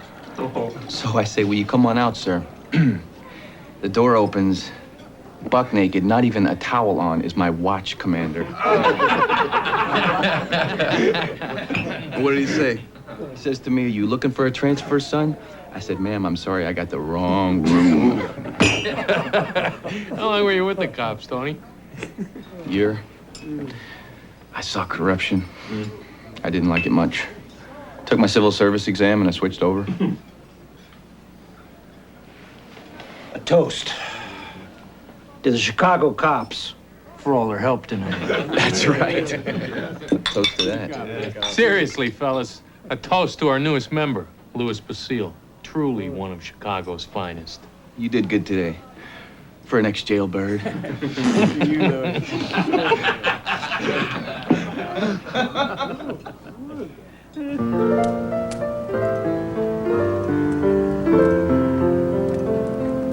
many times as I heard that tune, every time you play it, I still hear something new in it, Professor. Aim to please. Where'd you learn to play like that? Here and there. So I paid my way through college, playing dances, fraternity parties, things like that. I envy you, Professor. Lately, I've been thinking about how much I've missed in life. The business I'm in, the people I deal with, pressure. I mean, where does it all leave you in the end? You're asking me? Yeah, you're the philosopher. Plato says that the first step on the path to wisdom is the realization you don't know a damn thing. No kidding. But what do you say, Professor? What do you say you suggest to me some of the great books to read? Get together with me, help me to understand exactly what the writers meant. I'll pay you. What? 3 hits out Cicero, Al. George E.Q. Johnson's new Untouchable Feds. Jackie, do me a favor. Get to these guys, all right? Talk to them. Find out exactly what it's gonna take. Make a deal with them. Yeah, I'll do what I can.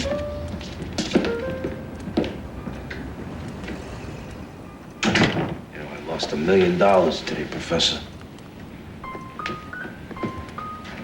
Well, you figure it out over the next 6 months. Probably lost $10 million. Uneasy lies the head that wears a crown. Shakespeare, Henry IV, Part 2. Shakespeare, huh? Easy for him to say. He didn't wear the crown. He's always pushing me. Yeah, but Gladys is always sitting. I think they're like best friends. Hi. You ladies work here? Yes, we do. Right here. Oh. Do you work around here? No. Would you like an apple? Come on, I'm just talking to her. I know What's wrong you with that? He's cute. Come on. I got a meeting with Mr. Ness. Look out!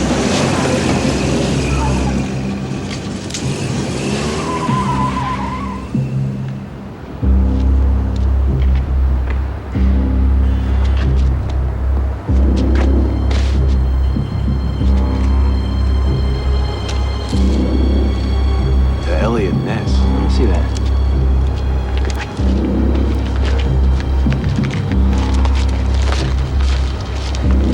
What the hell is this? You tell me.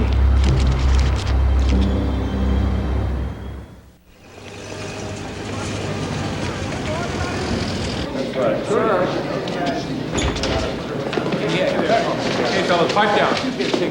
At approximately 1 o'clock this morning, $50,000 in $100 denominations was tossed out of a car at 2 special agents of the Treasury dedicated to the war against organized crime in this city. It's Capone money, folks. I want to express our gratitude for this generous donation to the Patrolmen's Benevolent Association. It'll be appreciated by the wives and families of officers killed in the line of duty. Get a good picture of this. Send the word to Capone loud and clear. He's dealing with men that are untouchable. They won't be bought, and the raids will continue until Capone and his kind are driven from the streets of Chicago. I'll take questions now. Mr. Johnson? Dory Green, the Daily News. Yes, I know who you're, Miss Green. I've been calling your office all morning. See, I'm looking to put together a profile of whoever it is that runs this unit. You know as well as I do, that wouldn't be possible. Have a good day. Come on, counselor, talk to me. Why are you hiding this guy? Look, obviously the bad guys already know who he is. Why not let the good people know? Chicago needs a hero real badly right now, Mr. Johnson. They need to know there's hope.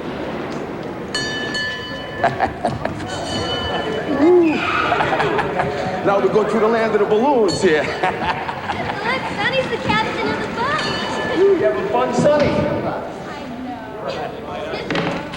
Hey, Stitch, get over here and take a picture, huh? What do you think I pay you for, to stand around stuffing your face with birthday cake?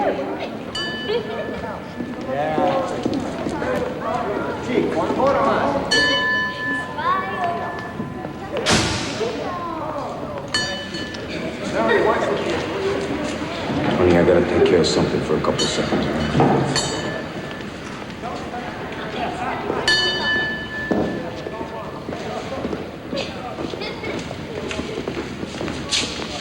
What do we got?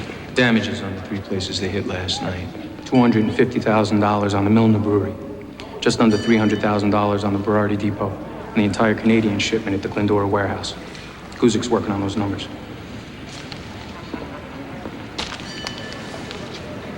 Sit down, fellas.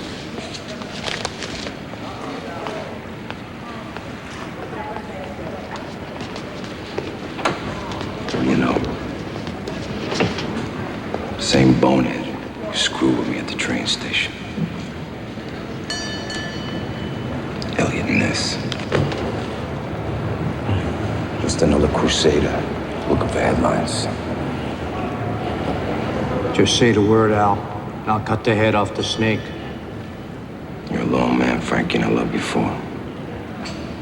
When we kill a Fed, we can end up with the militia right at our doorsteps. Well, we gotta do something about these guys. Because they've been hitting us hard, Al. Now, you remember Louis Basile? Yeah, he used to drive for us. I remember he had a kid killed by accident when we hit Amy Weiss. Well, I think for revenge, he's been working with these guys. That's why they've been able to hurt us so bad. He knows all the locations of our installations, delivery routes, who the players are. What do you suggest we do, Frank? Good news is he's an ex-con. I don't think anybody'd get too upset if ex-jailbird met an untimely end. How about you, Frankie? He's a rat. Get rid of him.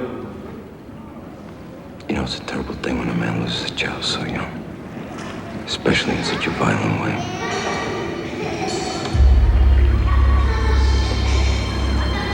All right. Call Tony Brunelli. Tell him to get together with Redhead Jimmy Diamond and do it. Make an example out of him, Frank. Happy birthday, Sonny. Yeah, happy birthday.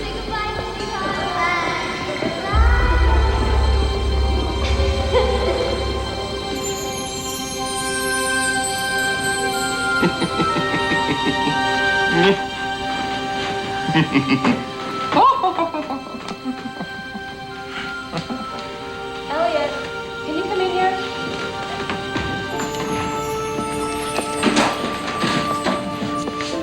What's all this? What's it look like?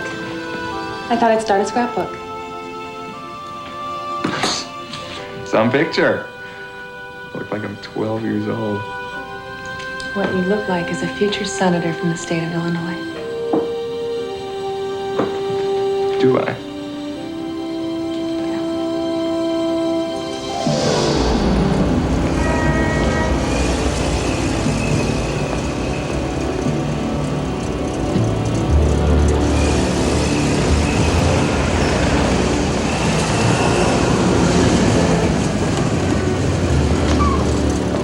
Basile, Ness's new cow. All right, take it easy. You got me. Take it easy. All right, there's no need to get rough. Keep your hands off. Get in there.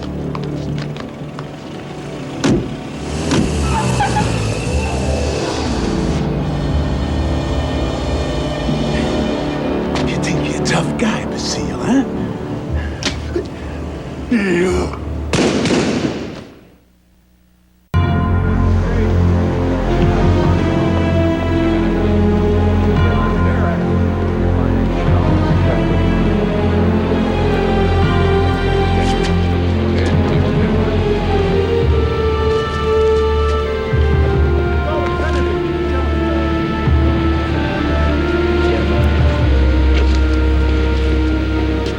Like they tortured the hell out of him before they ended it.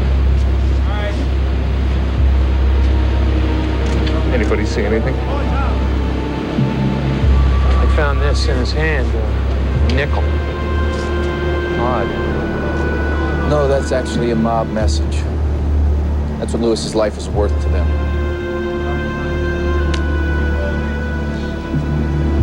But officer, if you could just give us, please.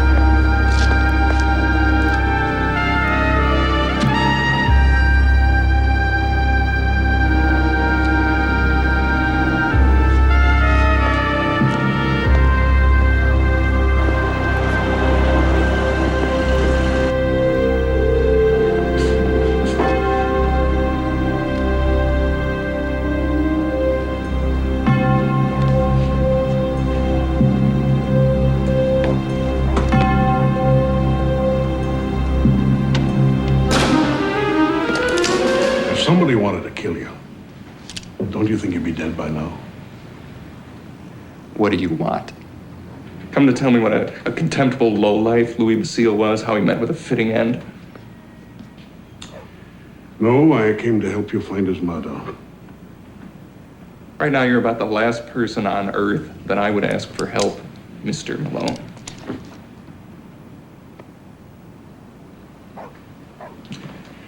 Oh, by the way, I stopped by the morgue to view the body. I found this in Basile's pocket. Marquette Diner, Clinton and Adams. So?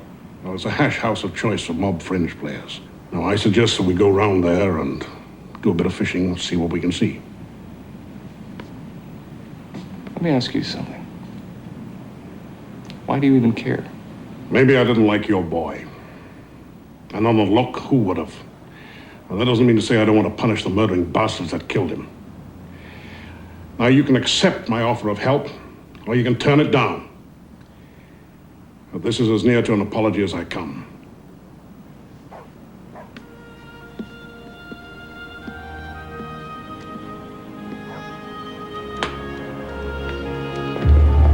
Now, that guy's a bookmaker.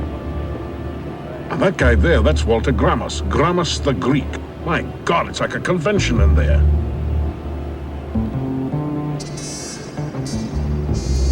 What are we doing here? Why don't we canvass the neighborhood? I've already done that. Now relax, eh? A good fisherman baits his hook and waits. Hey. There's a fish that might be worth the hooking. It's Tony Granelli. Jenna Mussel. A real Dago's Dago. If it happened in Chicago, that's the one dope who might know who done it. As I live and breathe, if it isn't fast Tony Granelli. Jesus, Malone, you're still alive. I intend to stay that way as well. Now turn around slowly, let my partner here relieve you of that 1238 on the other armpit. I got no beef with you. What the hell's going on? Coming for a little ride. I got some questions to ask you downtown. Like I told you guys before, I don't know nothing about no hit on Wednesday. Where'd you say it was? Clark and Drummond. News to me. I never set foot north of Division. Irish territory up there. Why don't you go ask some Mick about this? Innocent as a lamb, eh? Now you listen to me, you spaghetti-eating heathen. I know that you've got your snout in every trough in town, especially your friend Capone's. Now, who killed Louis Basile? Was it little Mike Campagna? How about redhead Jimmy Diamond? Now, he's used that nickel-in-hand trick before now, hasn't he? Or was it you? Eh? Did you finally get your guts together and go out and do a job all by yourself? You want to charge me with something, you go right ahead. Otherwise, you let me out of this barn. We can hold you as long as we like. Yeah, for what?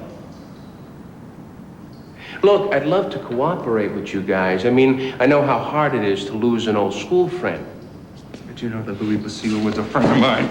How did you know we went? How did you know we went to school together? Hey, that's enough. He knows too much. Yes. Did he kill Louis? Granelli? No, he lost his stones for that kind of work years ago. But short as I'm standing here, he knows who did. So how do we get him to tell us? Well, that depends now, doesn't it? On how far we're prepared to go. As far as the law will allow us. Oh, that's it? Because in that case, we are dead in the water. What are you suggesting, Mr. Malone? What I'm suggesting is that we use what we have.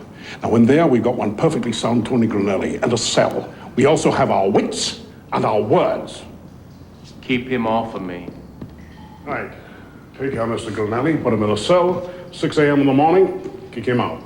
Huh? You had 6 o'clock in the morning, you're free to go. You let me go and then you hunt me down, that it? No. We're gonna leave that to your friend Snorky Capone. We're putting the word out on you, Tony. We picked you up on a weapons charge, and then we let you go. In return, you gave us Snorky's fine brewery on Archer Avenue, which we are going to bust tonight. Hey, wait a minute. By the time you wake up, brewery will be ancient history. And a couple of hours later,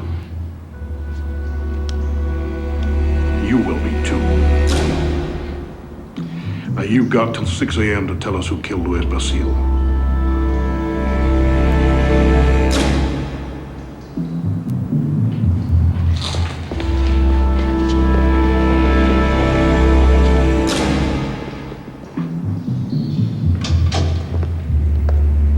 Good morning. All right, rise and shine. Come on now. Wake up.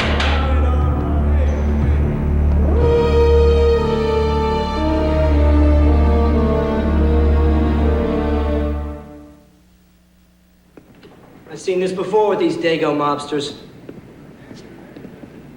Omerta. Omerta. Code of silence.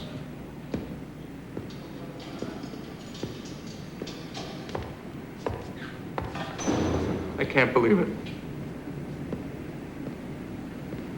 I'll take a good look at him. That's death, and you'll see a lot of that. I've seen death. But we killed that man. We killed him just as sure as if we'd used a gun. We took a gamble and it didn't pay off.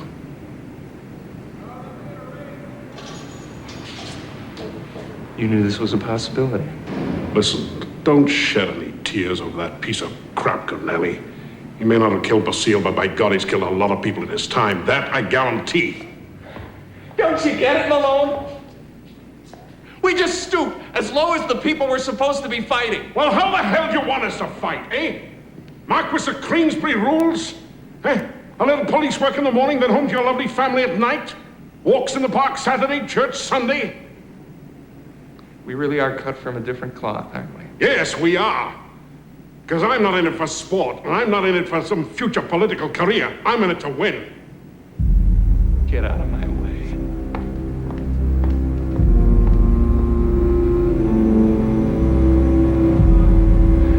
Jeez. This is many councils. Hey, Frank, come here. Listen to this. Then Odysseus of many counsels looked fiercely on him and said, Stranger, thou hast not spoken well. Thou art a man presumptuous. So true is it that the gods do not give every gracious gift to all, neither shapeliness, nor wisdom, nor skilled speech. I like that part. No shapeliness, no wisdom, no skilled speech. It's me, presumptuous. I don't have an education. I talk Brooklyn. Yeah, well, we need to talk a little business. Tony Grinelli was found hanging in a police lockup this morning. What happened? Well, Goose heard that Ness and his pals, they were leaning on him because of the Basile thing. Ness. Damn it, I like Tony. This Ness, he worries me. Do me a favor, Frank. Organize a party.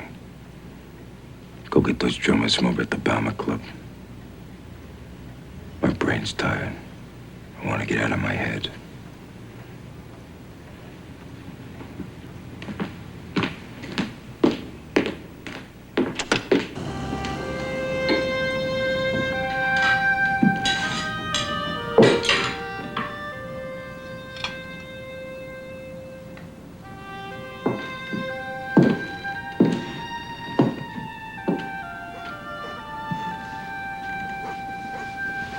Elliot, are you okay?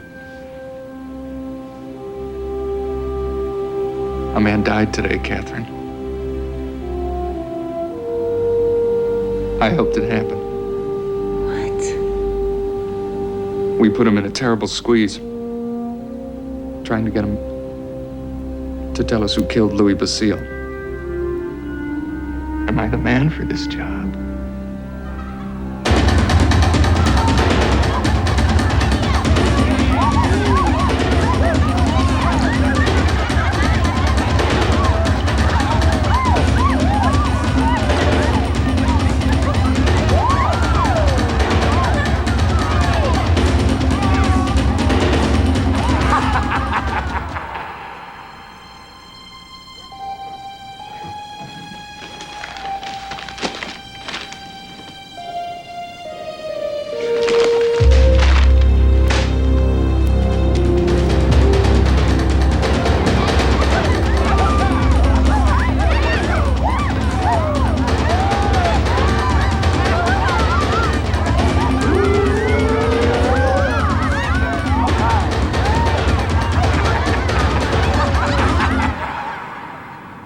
came over because a lot of years ago, I went through the same dilemma that I think you're going through now.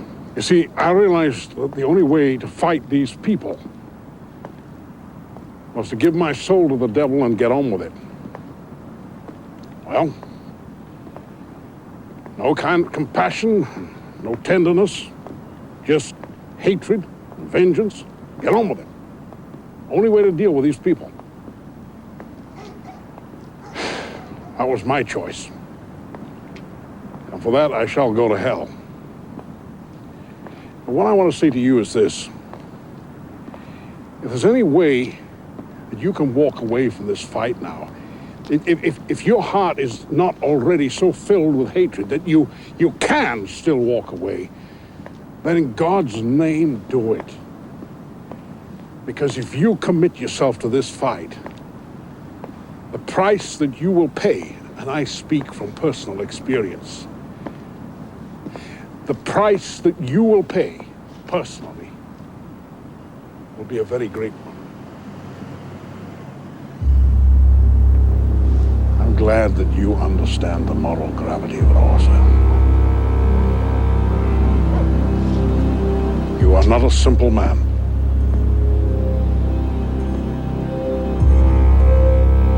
The only thing worse than a red is a dishonest man. I'm talking about the hypocrites. Believe me, we live in a world full of them. Let's talk about the dishonest politicians who take our money and then they deliver speeches against us, damning us. Let's talk about this scum, Louis Basile, who took our money and promised us loyalty.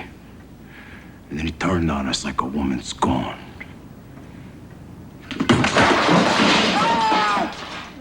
Liars and hypocrites!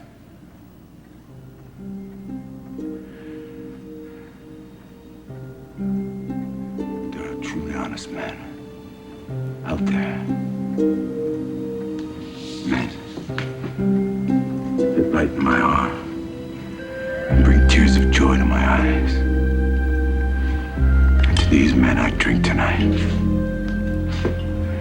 To Johnny Torrio, my beloved mentor, an honest man.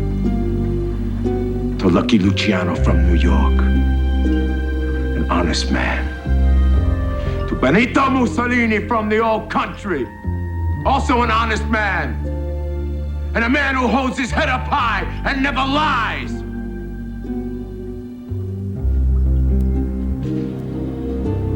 To my friend Frankie Rio, an honest man. An honest man has saved my life many times.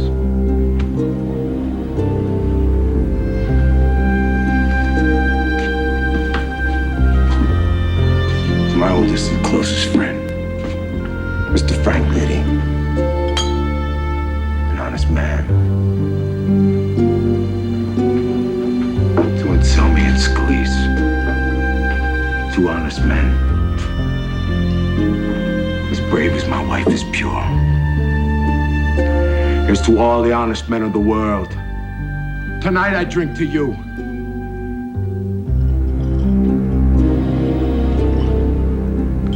To all the hypocrites in the world.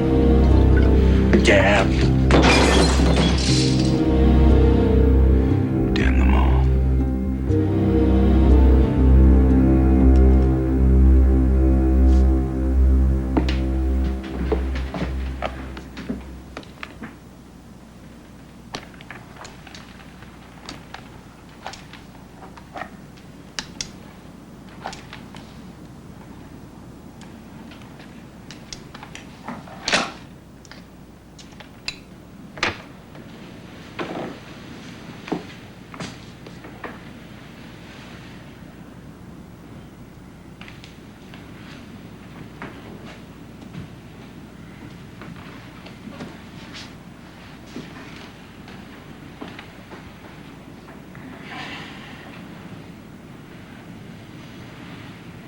She's so beautiful, isn't she?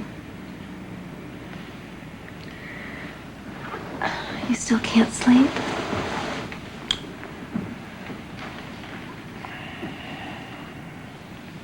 I think I can now. Will you love me, Catherine? Even if it changes me. Forever. Always.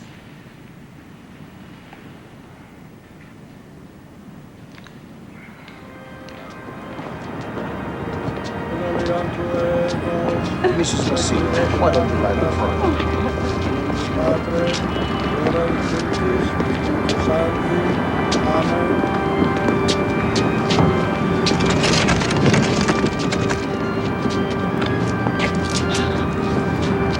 Let's rendezvous at the motor pool.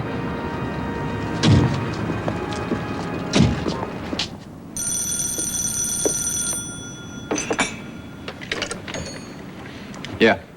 Let me talk to Snorky. Who's this? Elliot Ness. It's Ness.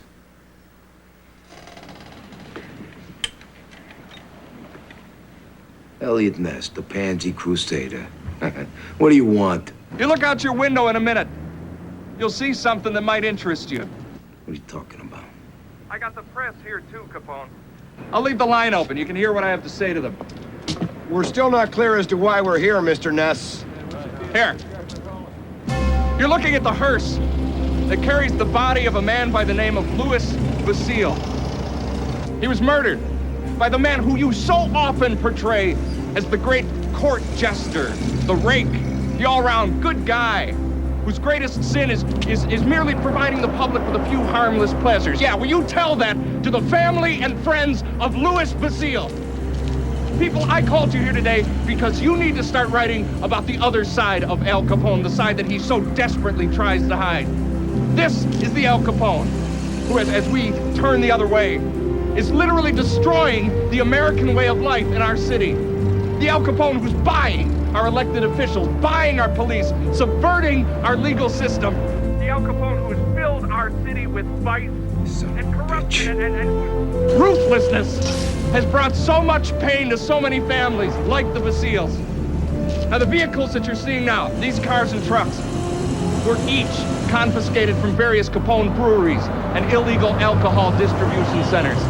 This is just the beginning. Because starting today, me and my team are putting Capone on notice. Either get out of Chicago, or we will throw you out using any means necessary. No more free reign of terror, Mr. Capone. No more of any of it. Give me as a bet. I want him dead, Frank. You hear me? I want him at the ground. Anyone there? Yeah, we're still here. Give me the phone. You're dead, Ness. You hear me? You're dead. They're gonna find your body in a ditch somewhere. The wife's gonna be working for me in my lowest bordello.